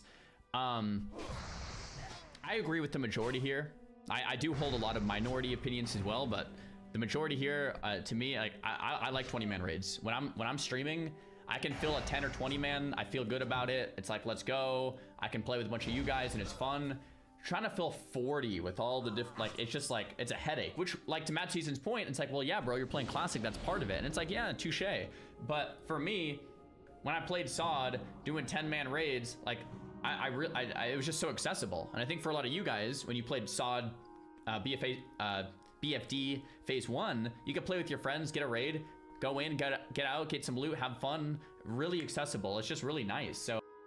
Yeah, I agree. I think if Classic Plus does release, I think they should keep the old content 40 for the people who want to do it. But we should have an option to do 20-man raids for people that like don't have very many people to play with, like me. To 20-man raids, that would be amazing. So, I don't know. I get the argument. 40 is more epic and more classic, and there's more logistics, and that's part of it. I totally get it, but I still like 20-man, really. It's just, yeah, especially because I suck as a raid leader, like, let's be honest. So, like, for me, a 10 or 20 is just so much more manageable, you know? Vanilla had. Next, we have various graphic improvements, similar to the character model question from earlier, just higher resolution textures, more realistic lights, shadows, and so on. Unfortunately, there's no matching poll for this, but the closest I could find is Unreal Engine-esque graphics on a 1 to 10 scale, with the majority heavily against it, slightly less kind of indifferent, and 14% for it. New trade skills, another pretty common request. Usually you'll see this in the form of the long-lost survival skill, where you'd make campfires and torches to light up dark areas of the game. This one was actually implemented by the Turtle WoW private server, you know, the one that Blizzard shut down because it was too good. The response for this one is an overwhelming yes at 60%.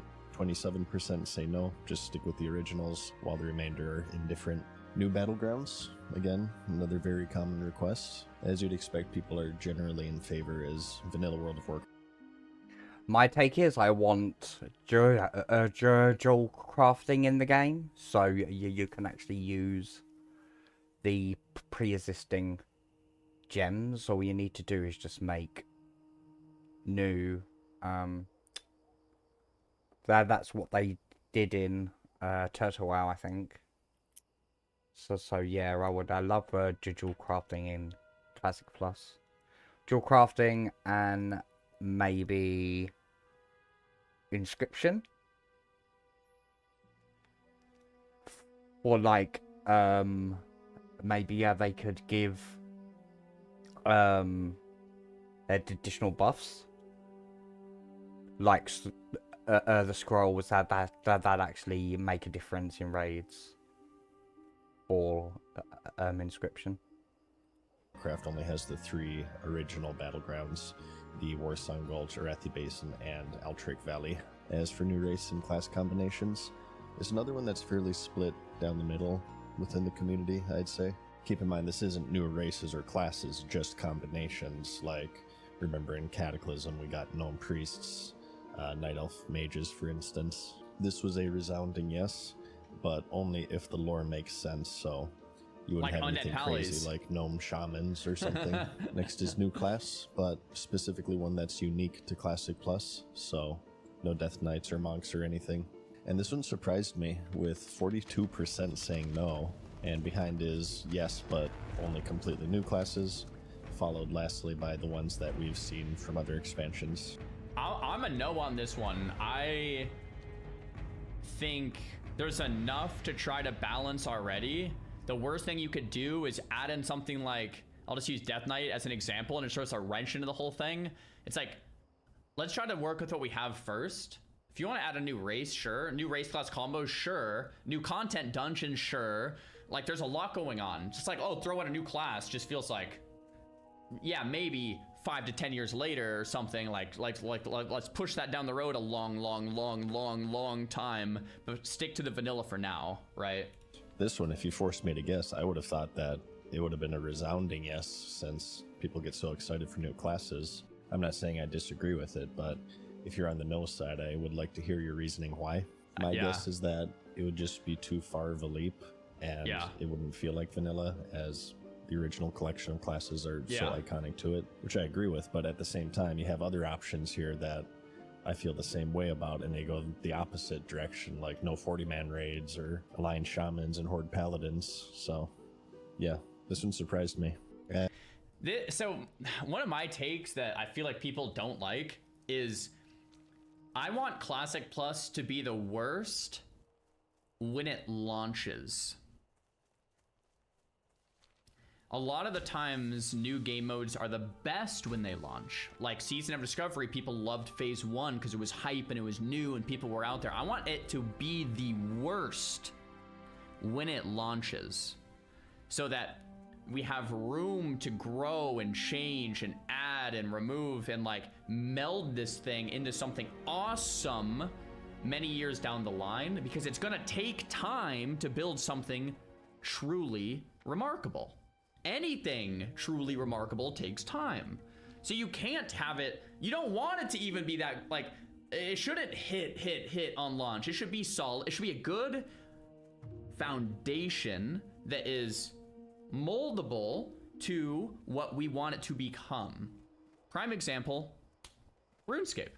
Old school launched and it was kind of a failure. Not many people played.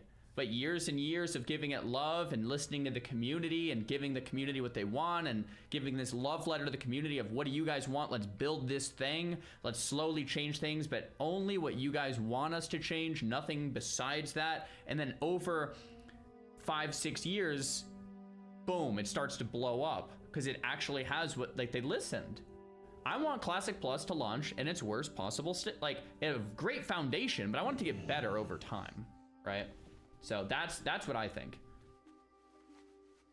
And lastly, we have transmogrification, which is another huge controversial one. The ability to change the appearance of your equipped items. It'll only be... Yeah, everyone thinks it's a weird take, which every time I say that, people say that. That's why I prefaced it with, yeah, people seem to disagree with this one, but I still think it, right? We want a really good foundation so that it can become something really, really, really great. Everyone's like, weird take? Sure, yeah, I guess so. Be available in rested areas, dungeons, or raids, so everything but PvP, including the open world, I suppose. This one I'm kind of against. I think that it's a pretty critical part of Vanilla's identity to show what people are actually wearing. Clown suits are like hand in hand with Vanilla World of Warcraft, in my opinion. I agree. My entire channel avatar is the warrior clown suit for the Blackwing Lair tier, so I'm definitely biased here. But here's what the community thinks, with the majority saying no. About half of that is at yes, with the rest just being no opinion, which is oddly split up into two categories. So yeah, very controversial. I personally say no. People want it, obviously, so you can look cooler and better express yourself, as they say. And this is just my opinion, but I feel like in many ways the lack of a transmog is actually more expressive, because what you're wearing kind of tells a story about your character. It tells other people what you've done, what you haven't done, what kind of a player you are, your rating progression. I'm very anti-transmog. I mean, Mad Season is expressing this very well. Like, bro, if you... Like, there's some things, like I said, that I don't feel that strongly about, and there's some things that I feel very strongly about. If you want to kill Classic Plus on launch, add in flying mounts, transmog, and a shop. GG, bro. You know, like, there's some things you can do that are just, like, awful, right? If you're a leveler, what zones you leveled in. You can see a guy running around, you'd be like, I'm anti-transmog toggle because it breaks immersion. Yeah, like imagine running up to someone and saying like, oh, sick axe, and they see a different axe than you see. Like, it's the same argument with like layering and phasing. It just kind of sucks for immersion. It just takes you out right away when people on their screens are seeing different things than you're seeing on your screen. So no toggle, no transmog. Just, it doesn't need it. It's classic WoW. oh, looks like he did the Dead Mines, or oh, looks like that guild's still progressing through Molten Core, they're probably a new guild. Or that guy looks like he's a pretty new player. Or maybe this person is obviously a high-ranking player in this guild because Nexramus just came out and he has so much of the gear already. Or maybe he egregiously swipes his credit card in GDKP runs. Yeah, true. The point I'm trying to make is that what your character wears tells such a story in vanilla, and usually what happens with transmog is that people just kind of mog into the boring tier sets because they look the most cohesive, especially in vanilla, since there's so much fewer armor sets compared to retail WoW, which, you know, has over 100 now, probably, right? I think because of that, you would really kind of run into the problem of everybody being clones of one another and just doing the same boring things, and I don't know. I feel like it would just massively take away from the old school aesthetic of the game. I think it's more important than things like a new class. How your character looks is one of the most valued forms of character progression in an MMO. I mean, why else do people pay like thousands of fucking dollars on cash shops to buy cool looking mounts or pets or whatever? And it's not even just the MMO. So many games out there have these cosmetic cash shops, and it's for a reason. People pay out the ass for them. And why do they pay out the ass for them? Because they value them, and because they are valued, they are important, even if it's not some form of functional character progression, like how much damage you deal, how much you heal, how much damage you mitigate. I will say this, for competitive PvP games, having your game free to play is important, because critical mass is important. The more people that play your game means the more competitive it can be. If there's a smaller pool of people, it's just going to be the same people queuing into each other. Like, you need critical mass in a PvP game. So having free to play to obtain that is very important, but you still need to monetize. So free to play plus skins makes sense for League, for Counter-Strike, Fortnite, these kind of games. Like, yeah, it makes sense. Even New World went that way. Actually, no, New World, there was a box price, no sub with skins. There's different models. For Classic Plus, I'm hoping it's just the... Like, if it's a box price in the monthly, I'm fine with that. If it's just monthly, I'm really fine with that. But if there's a shop and monthly and like, yeah, is evidence with how much money people spend on them. They're valued super high within gaming at large, MMOs especially, since it's a multiplayer game, and you know, you have this added element of you're not the only one looking at your armor set, right? A lot of the times you want to show off cool armor sets or other cosmetics to other people. So yeah, anything aesthetic wise or looks, I think you have to be very careful, especially if you're doing a Classic Plus and you kind of want to maintain the original feel of the game. I think it's something that can get out of control really quickly. I could probably make a whole video about this, as you can tell, but I'm kind of getting off topic here. But that was most of the survey and the closest matching public surveys from the Classic Plus project. There are many more questions on the site that I'll leave you to check out and answer for yourselves if you want, but I just wanted to stick with the ones that Blizzard asked because I feel like those are the most important, and they kind of give a more accurate idea of what the game will look like on the, again, not guaranteed, but 99% chance. Wait, this was actually I didn't get this, what this video was, until the very end. He took the Blizzard survey and answered them through the community poll, which isn't one-to-one, but it kind of gives you an idea. So he skimmed through just the questions Blizzard asked. Oh, it's really smart. I didn't realize that till the last minute of the video. And in my opinion, oh my gosh, it gets announced at BlizzCon in September. But that's about it. Out of all of the information that's publicly available, between the features of Season of Discovery, which was a testing ground, and the official survey, this is the closest idea of what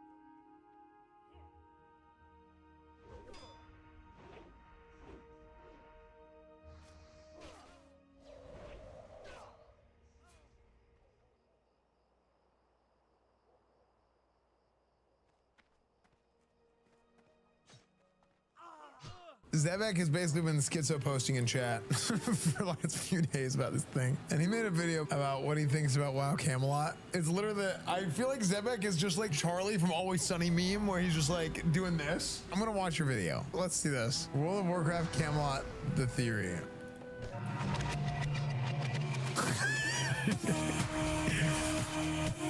So is this like a presentation? It's just slides? Okay. World of Warcraft Camelot, the theory. Oh my gosh. Okay. Okay. The timeline. Okay. Camelot lore reference, data mined info, medicine related. November 15th, 2022, patch 10 point whatever. Wreckage analysis report is looted from an ancient volume in Old-Man Legacy of Tyr. Avaloran is named. Odin sent 3 expeditions across the Storming Sea to find Titan heretics. All expeditions had failed. Suggests Avaloran possesses forces capable of resisting Titan keepers. December 15, 2022, Chris Metzen returns to Blizzard as Warcraft creative advisor. Begins working on the Warcraft team again. First major leadership change before the World Tour Saga / future Warcraft direction. April 17th, 2023. First known build of Camelot 1.60 tracked backwards. Early classic branch development activity detected. Appears months before the Season of Discovery announcement. In March 21st, 2023, return of Night Squall is looted from Pirate Proclamation in the pirate ship west of the Shrouded Coast in northwestern Forbidden Reach. Captain Nightsquall crossed the Storming Sea and returned with vast riches. Begins establishing the unknown Western Seas as a future exploration point. Okay. WoW Dev 2 data mine in April 20th. Internal to WoW Dev 2 1.14. This is when the Camelot build moves to 1.15. So how do you know? So is this when they started using Camelot? Is it in this time in April 17th? Okay, hold on. It feels weird watching this video, man. Hold on. I gotta fix something. Okay. So anyway, let's continue. September 26, 2023. Metzen's promotion. Chris Metzen promoted to Executive Creator Director of Warcraft. Takes full-time leadership over Warcraft. Storytelling. Begins shaping Warcraft's next 20 years. Occurs shortly before BlizzCon. November 3rd through 4th, BlizzCon 23. World Soul Saga is announced. Season of Discovery is announced. Metzen states the World Soul Saga is the culmination of the first 20 years of Warcraft while providing the narrative foundation that will vector us into the next 20 years of adventure. November 7th, Tragedy of Aranethria is a book found in the Eye of Ysera in the Emerald Dream. Green Dragon, Aranethria is crossed the storming sea. Never returned, another lost expedition tied to unknown lands beyond Azeroth. November 30th, Season of Discovery launch. WoW Dev 2 data mine internal 2. 1.5.1 goes to 4.4. So Camelot build moves to 4.4. February 1st. August 26, 24. The War Within launches. Arathi Empire is introduced. Halifal reveals surviving Arathi civilization. Strengthens the connections to distant kingdoms beyond the storming sea. April 8th. Season of Discovery Phase 8. New Avalon introduced / Scarlet Enclave. Scarlet Crusade receives expanded civilization. Arthurian references begin to appear. Khalid Boulder / Khalid Bolg, the Sword in the Stone. An ancient blade kept in secret by the Scarlet Crusade. Covenant of Light / Light Dragonkin / EC Buccaneers. Strong Avalon / Camelot thematic overlap. April 17th, 25. Camelot build moves to 5.5. May 27th, Blizzard Agrand Season of Discovery Blue Post. Confirms SOD lessons will influence our next major project in the original WoW design space. Classic Plus style development moves from experiment towards future project. This is whenever Agrand said he's not working on SOD anymore. August 9th, 2025, Warcraft franchise slate leak. Mysterious user named Fifth Yacht leaks Warcraft slate for the next 5 years. Finds Camelot to be released in Q3 2026. October 24th, 2025, Camelot build moves to 1.6, so back from 5.5 to 1.6. June 16, 26, Camelot confirmed by Steven SRB on X. World of Warcraft Camelot. Heroic / Epic Edition license is discovered. Internal version reference 1.6 confirmed 100%. First major public Camelot breadcrumb. September 12th through 13th is BlizzCon 2026. Q3 2026 will be Project Camelot. July, August, September is Q3. Okay, let's see. Camelot patch flow, 1 out of 3. Algalon, enigmatic observer. Who is this? New Warcraft build found. New Warcraft build. Blizzard evidence. I can say with confidence that all classic players across the globe have a lot to look forward to. I'm really excited to announce that distant voice. Holly, no! I guess we'll save that for later. Season of Discovery was a success beyond our wildest imagination back in 2023. We learned so much, we grew as a team, both literally and figuratively, and we've been invigorated for the future like never before. That future for Season of Discovery is somewhat bittersweet as we made the decision to slow down on Season of Discovery and begin work on our next major project in the original WoW design space. We're extremely excited about things we're working on for the future. Keeping it classic. Season of Discovery, the arrows to the plus signs, this picture of us as fan wearing a pirate WoW shirt. Wait, what could that be? Could that be a reference to private servers? Alan he came from more of the Dark Age of Camelot community, which was another massive multiplayer online game that was more PvP based. Yep, Dark Age of Camelot. The franchise slate, Camelot in Q3 of 26.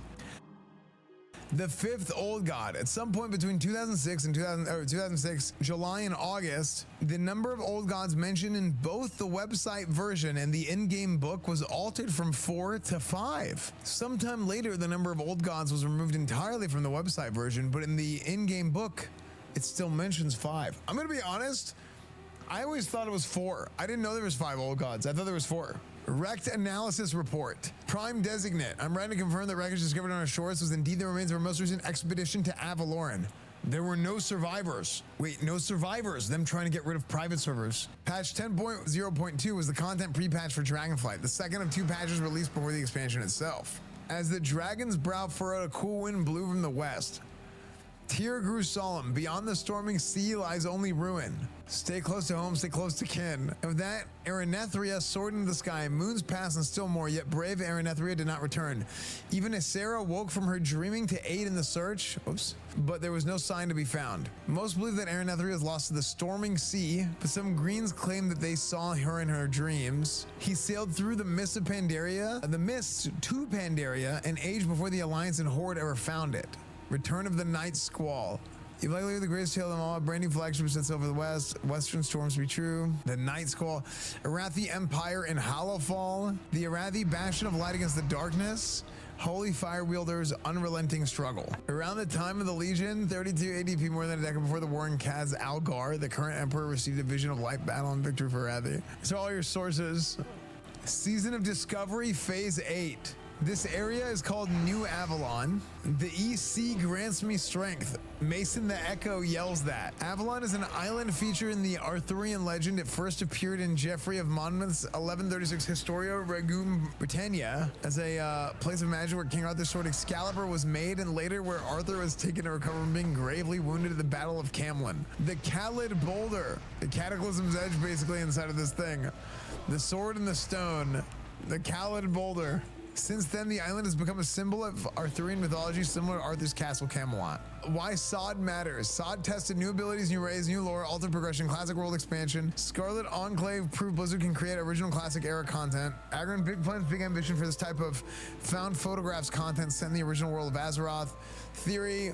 Sod was not the destination, it was the prototype. Okay, I agree with that. I mean, I've been saying that since before Sod was announced. That basically Sod was classic plus beta. It's my it's been my belief since whenever it was announced. Avalon, New Avalon, Camelot Myth, Avalon Mystical Island, Warcraft, New Avalon, Sacred Sword, Excalibur, Khalid Bolg to Khalid Bold. Khalid Bolg item introduced in Sod, Sword in the Stone, Khalid Boulder, Camelot Knight, Scarlet Crusade, Knights of the Round Table, the different Paladin orders, Silver Hand, Arthur, Chosen King, Light Chosen Leaders, indirect like speculative references, Avalon, Avaloran, Camelot, Arathi Empire, Journey to Avalon, Crossing the Storming Sea, Morgan Le Fay, Elune, and Anshe. I actually don't know who this is. The Arthurian Connection. Why Camelot is not random. There's 10 references. Camelot, Arthur's Kingdom. Avalon, Arthur's Sanctuary. Khalid Bolg, legendary sword parallel to Excalibur. Sword in the Stone reference, a hidden land beyond normal civilization, powerful rulers with divine legitimacy, light holy themes, ancient weapons, knights and crusaders, lost kingdoms returning. Why would Blizzard name a Warcraft project Camelot unless the Arthurian themes matter? Forbidding / Veiled Seas. Veiled Sea, Forbidding Sea, it's the backside of the map. The Veiled Sea is the name of the vast sea that lies to the north and west of Kalimdor. The Forbidding Sea is a largely unexplored and uncharted sea along the eastern coast of the Eastern Kingdoms. Storming Sea Theory. The missing half of Azeroth. Aranethria crossed the Storming Sea and vanished. Night Squall crossed it and returned wealthy. Odin's expeditions crossed it and failed. Avaloran exists beyond the known map. Western Ocean is repeatedly used as a forbidden frontier. Blizzard has spent years establishing unreachable oceans, hinting at lands beyond them, then slowly introducing survivors, which are the Night Squall, empires, or Arathi Empire, destinations like Avaloran. Ordered Azeroth. Where is unordered Azeroth? Wait, what is this? Ungoro Crater. What is this, like Pangea of Azeroth? Ordered Azeroth, Anchorage, Uldaman, Zoth. What is this? Mount Hyjal. Why is this a circle? Where is unordered Azeroth? I feel like this is like the original like Well of Eternity right here, and then you had the split. Red Shirt Guy, Ian Bates. BlizzCon 2011. Ian fact checks Blizzard, solidifying him an NPC in the game. BlizzCon 2013, Ian asks about more land. Metz's speech at BlizzCon 23, is there something darker looming on the horizon? Big question for all the marbles. What have the Titans actually been doing since the dawn of civilization? What is the real purpose of all their installations slammed into the side of the planet? Do we know everything we need to know about their true intentions for our world? We start thinking about the good old days, some of these early mythic ideas that established the background of Warcraft, and even the newer ideas that have played out more recently but still feel a little unresolved. All of these hooks and 100 more started cooking in the pot and began to reveal a storyline, something epic. How epic? Real epic. A storyline that in almost every way feels like the culmination of the first 20 years of our storytelling, and one that, if we do our jobs right, will clarify us in the next 20 years of adventure. What could Camelot look like? Avaloran. Opening cinematic scene, Azeroth globe. Camera moves away from known continents. The Eastern Kingdoms shrink. Kalimdor disappears. Storms cover the ocean. A ship breaks through. Voice. For generations, we believed Azeroth ended at the horizon. What'd they reveal? Continent, silhouette, faction identities, one zone, one dungeon, leveling philosophy, classic style gameplay philosophy, hide, endgame raids, major villains, old god connection, Avaloran full map. Why? Because classics magic was nobody knew what was behind the next hill. Blizzard would absolutely understand that. Then, ruined Titan facilities, Arathi banners, unknown forest, giant creatures, old world architecture, title World of Warcraft, Camelot, cinema. I mean,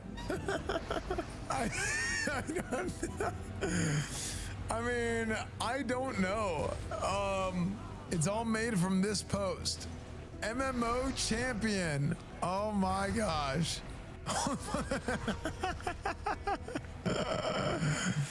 The entire point of Classic, with or without Bloods, there's no extra made-up continents beyond what we had during Warcraft 3 and Vanilla WoW. I mean, I don't know. I mean, all that stuff, if it technically existed, because here's the stuff. There's a lot of stuff in Warcraft 3 that exists that you don't see in WoW Classic. Look at Northrend, Tel Aviv, Koltiris. You know what I mean? Tel Aviv. What is Tel Aviv? Tel Aviv. It's Israel. Tel Aviv. You know what, dude? Hey, at this point, Tel Aviv might be in WoW too. Holy mother of leaks. I don't know what's gonna happen, man. I don't know what's gonna happen. All I know is this. I'm hosting a big event at BlizzCon the night before BlizzCon, and you guys should all be there. Okay, follow my Twitter, SBAN TV, and you'll get more info whenever the time comes. Yeah, it's September 11th. SBAN's big BlizzCon extravaganza.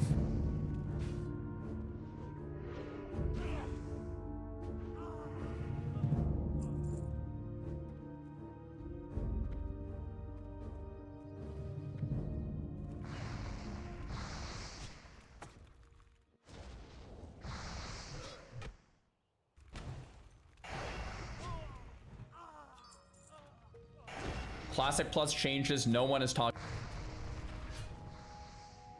about. Well, if no one's talking about it, then I'm not talking about it. I feel like we've talked about everything. Transmog, flying mounts, content, classes, class spec combos, professions, PvP ideas. Like, bro, is there anything that no one's talked about? I actually don't know. I actually don't know, Willie. What is it that no one's talking about? New content. That's the whole idea of the plus version of it. It should be vanilla that continues on the story that we know and adds to the world in meaningful ways. And there are plenty of additions that we're all expecting, such as new zones, new dungeons, new raids, new PvP events, all that kind of good stuff. But beyond that, there are certain things that don't come up around this conversation so often. There are a lot of half-finished systems, dead zones, and mechanics that never really got a proper look in vanilla, because back then the developers were very much just doing stuff which they felt was cool. And they got it right a lot of the time. But over the years, I feel as though there's one or two things which could be better or could be built on a bit more than they are in our current vanilla. I want to go over a few changes which I think could be interesting in a vanilla setting, which are a bit less obvious than just the usual you hear about of new raid or zone. So for me, these are some of the less obvious changes which vanilla could potentially benefit from. Before we go on, a quick word from today's sponsor, and stick around because there are a bunch of legendary champions up for grabs and tons more rewards. Right now they've just kicked off a global event called Web of Corruption. Claim the brand new legendary champion Valarin Equalizer for free by logging in for 7 days during the Valarin Chase between July 2nd. I mean, guys, Raid Shadow Legends right here. Just make sure you start the event by July 3rd. I've actually never played, and then keep but logging in for 7 days to earn extra gear and upgrades. I might have to try it at some point. Threat, dishing out massive AoE damage that ignores defenses while stacking weaken and leech debuffs to keep your team sustained through the toughest fights. There's also a limited time dungeon featuring Ray of the Moon with extra gear to push further. Chill out here for a minute. About is of course Raid Shadow Legends. Raid Shadow Legends, we knew it, guys. We knew it. There's always a new team comp worth putting together and experimenting with. Skip it. I mean, if I'm reacting to someone's video, the least we can do is sit through their sponsor, alright? You can click the link in the description or scan the here we go. code for exclusive rewards. You can also pick one free legendary using a code. Get Alice for Alice the Wanderer, Femo for Femo the Shapero, super victory for Pelops the Victor or Rafa Grando Padre. On top of that, they give for 7 days during Valana Chase before July 31st to add her to your roster too. My link also unlocks an armor that returned instantly, plus the epic Ugo at level 10. That's 3 free legendaries and an epic just for getting started, so make the most of it while you can. As always, many thanks to Ray for supporting the channel. Let's get on back to WoW. Let's get on back to WoW. Every druid, paladin and shaman has felt at some point in time, and that's having an item slot which does practically nothing until you're at endgame, and that's the relic slot, the one that holds your idols, librams and totems. They weren't even added into the game until patch 1.10, you know. That's right towards the end of vanilla. Before that, these classes just had, well, nothing. Honestly, Willie, not a bad suggestion. No one is talking about that. And that is not a bad suggestion. Adding in actual like relics and stuff. Yeah, sure. You know, I didn't think of that. Willie, I didn't think of it. Nothing there. Eventually you get to that one quest in Eastern Plaguelands and put Egan's blaster in there and then never use it, but it wasn't till much later on when you started doing dungeons or raids where you actually got an item here. I mean, sure, in vanilla you have to level up a bit before you earn certain items such as your helm, some bits of jewelry or your shoulders. Exactly, like you don't want a situation where you just get like a Libram at level 1, right? But like a cool quest chain at level 40, or maybe say 50, or even say 44, you know, it gets kind of stale around that level sometimes. Make it feel epic, or like 30 even, where it's like you have to wait. It's like this delayed gratification. It's not just like, here you go, full greens. Like, you don't want that, but that could be cool. Waiting until literally endgame before you get anything just feels a bit odd, to be honest. Classic Plus has a pretty easy fix here. Just put more relics in the game at an earlier level.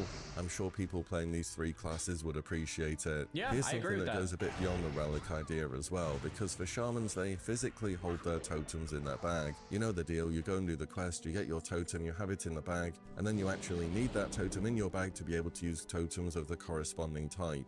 But what if more was done with it than just this? See, for example, priests in vanilla have their own race-specific spells, and that can very much impact which race you pick as a priest. If you like PvP, you might pick Troll for Shadow Guard or Undead for Devouring Plague, whereas on the Alliance side, Dwarves have Fear Ward, which is widely seen as the strongest priest racial in the game. These kind of decisions you have to make between the different factions and races is something I do like a lot about vanilla. So what if between Orc, Troll and Tauren, their totems were each a little bit different? Not necessarily just visually either, but they had different effects to them. And then instead of them just being totems that sit in your bag, you can actually equip the totems into your relic slot and then gain certain bonuses. So if you equipped a fire totem, it may give you some spell damage or improve your fire spells. If you equip the earth totem, perhaps it could help out a new shaman tanking identity. You could even have a mini talent tree within the totem, though that's probably going a bit too far. But basically what I'm getting at is with this relic slot with shamans specifically, you could just have them equip their actual totems instead of making different items. The next one is something that goes way... A lot of you in the chat seem to not like that idea. I actually think that's somewhat of a clever idea. Maybe not in the way he said it. So I don't like the suggestion of having different totems for different races. I don't think I really like that. Like, it kind of works for priests maybe, but like I don't think that needs to be transferred to shamans. But having like a choice between which totem to equip in that relic slot, like, could be kind of cool. Like some side stats, like a little flavor. Oh, I'm gonna equip my fire one. Maybe if I'm Ellie, you know, maybe lava burst is added and you want the fire one. I don't know. Might be like kind of, or like earth one for tanking. Maybe it gives you a bit more threat if shamans do become tanks. Or I don't know. Like, I don't know. That could be kind of cool. But a lot of people saying no. I don't know. I don't mind the idea. I think it would maybe be like a, you know, like a little, yeah, maybe it's like a little too flavorful. Somewhat separate conversation. Shamans are the one class I actually haven't played in vanilla. I've played every other ones in vanilla. Shaman I actually haven't. Shamans out there, how do you guys feel about 4 different totems in your bags all the time? Be honest. Like, should there be a totem bag? Should there be a totem holder or something? Or is it like It's dumb, BS, terrible, sucks, pointless, lame. Okay, because I didn't know if there was some charm to that, because you can make an argument for a lot of things in Classic that are annoying, but they're charming. I don't know if this is one of those things. This might just be annoying and not charming. Yeah. I don't know. Maybe there's a better way. Like shamans, what if there was a quest? I'm just randomly rambling here. What if there was a quest at level 30, piggybacking on Willie's idea, that combines all of your totems into a relic that makes it so you don't have to carry them anymore? That's it. It's just a relic that has the power of all 4 totems. Then you don't have to carry them. It's in the relic slot, so you store it, and it doesn't actually do anything besides that. And it's a quest that should be fun. What about that? Would that work? Shamans out there, I'm curious. Yes, that's good. Every class has that problem. Or you could make it into a keychain. Sure, could be part of the keychain. Sure. Seems good. Almost every class has random stuff they need to carry around. That actually is kind of a fair counterpoint. Hunters have ammo. Warlocks have soul shards. Mages have runes of portals and teleportations and food and water, but like that's kind of not too much. Rogues have poisons. Pallies have blessing things. What are they called? And the divine intervention symbols for divine intervention. Warriors, nothing. I guess warriors have a lot of gear and flask sets, but like that's a little different. What other classes are we missing here? Priests, some symbols for buffs, I guess. Druids have seeds. I guess that's kind of a fair counterpoint, to be honest, is that every class has to carry some stuff. I didn't really think about it that way, but I don't know. I still wouldn't mind something like this either being like using the relic slot or the keychain.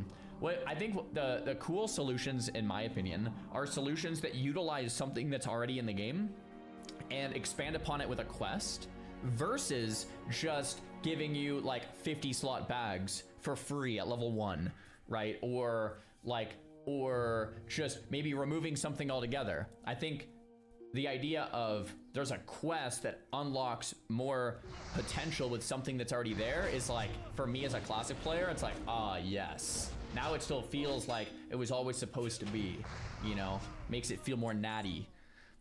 Anyway, good feedback from you shaman players. Way back to the development of vanilla, and that is regarding hero classes. The idea was at a later level your character would begin specializing into something regarding... Wait, did I skip too far? I thought I remembered the timestamp, but I'm gonna go back just a second. And gain certain bonuses. So if you equipped a fire totem, perhaps it could help out. Probably going a bit too far, but basically what I'm getting at is with this relic slot with shamans specifically, you could just have them equip their actual totems instead of making different items. The next one is something that goes way back to the development of vanilla, and that is regarding hero classes. The idea was at a later level your character would begin specializing into something regarding a hero class. So for example, night elves could specialize into demon hunting, dwarf warriors mountain king, undead death knights, and so on. This idea never fully disappeared, and some abilities from hero classes were added during later expansions, or have been used for inspiration for certain expansion specific updates. And for Classic Plus there could be something here as well. I don't think Mountain King would necessarily need to be an entirely new hero class, but potentially classes could receive a 4th specialization at some point in time to expand on the already existing class fantasy. Obviously this would complicate class balance even more, despite it not being very good to begin with, to be honest, but I think it could be an interesting idea to bring back and be rolled out slowly over time. The next one I have is much less impactful than the few I've gone over so far, but it would help build out the world.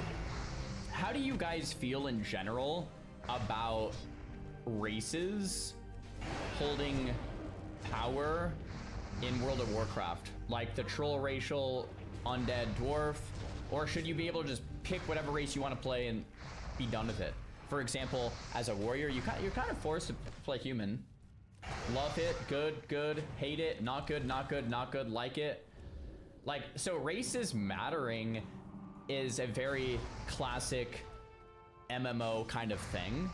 It's kind of annoying in the sense that like you might feel pressured into picking one instead of the one you want to play.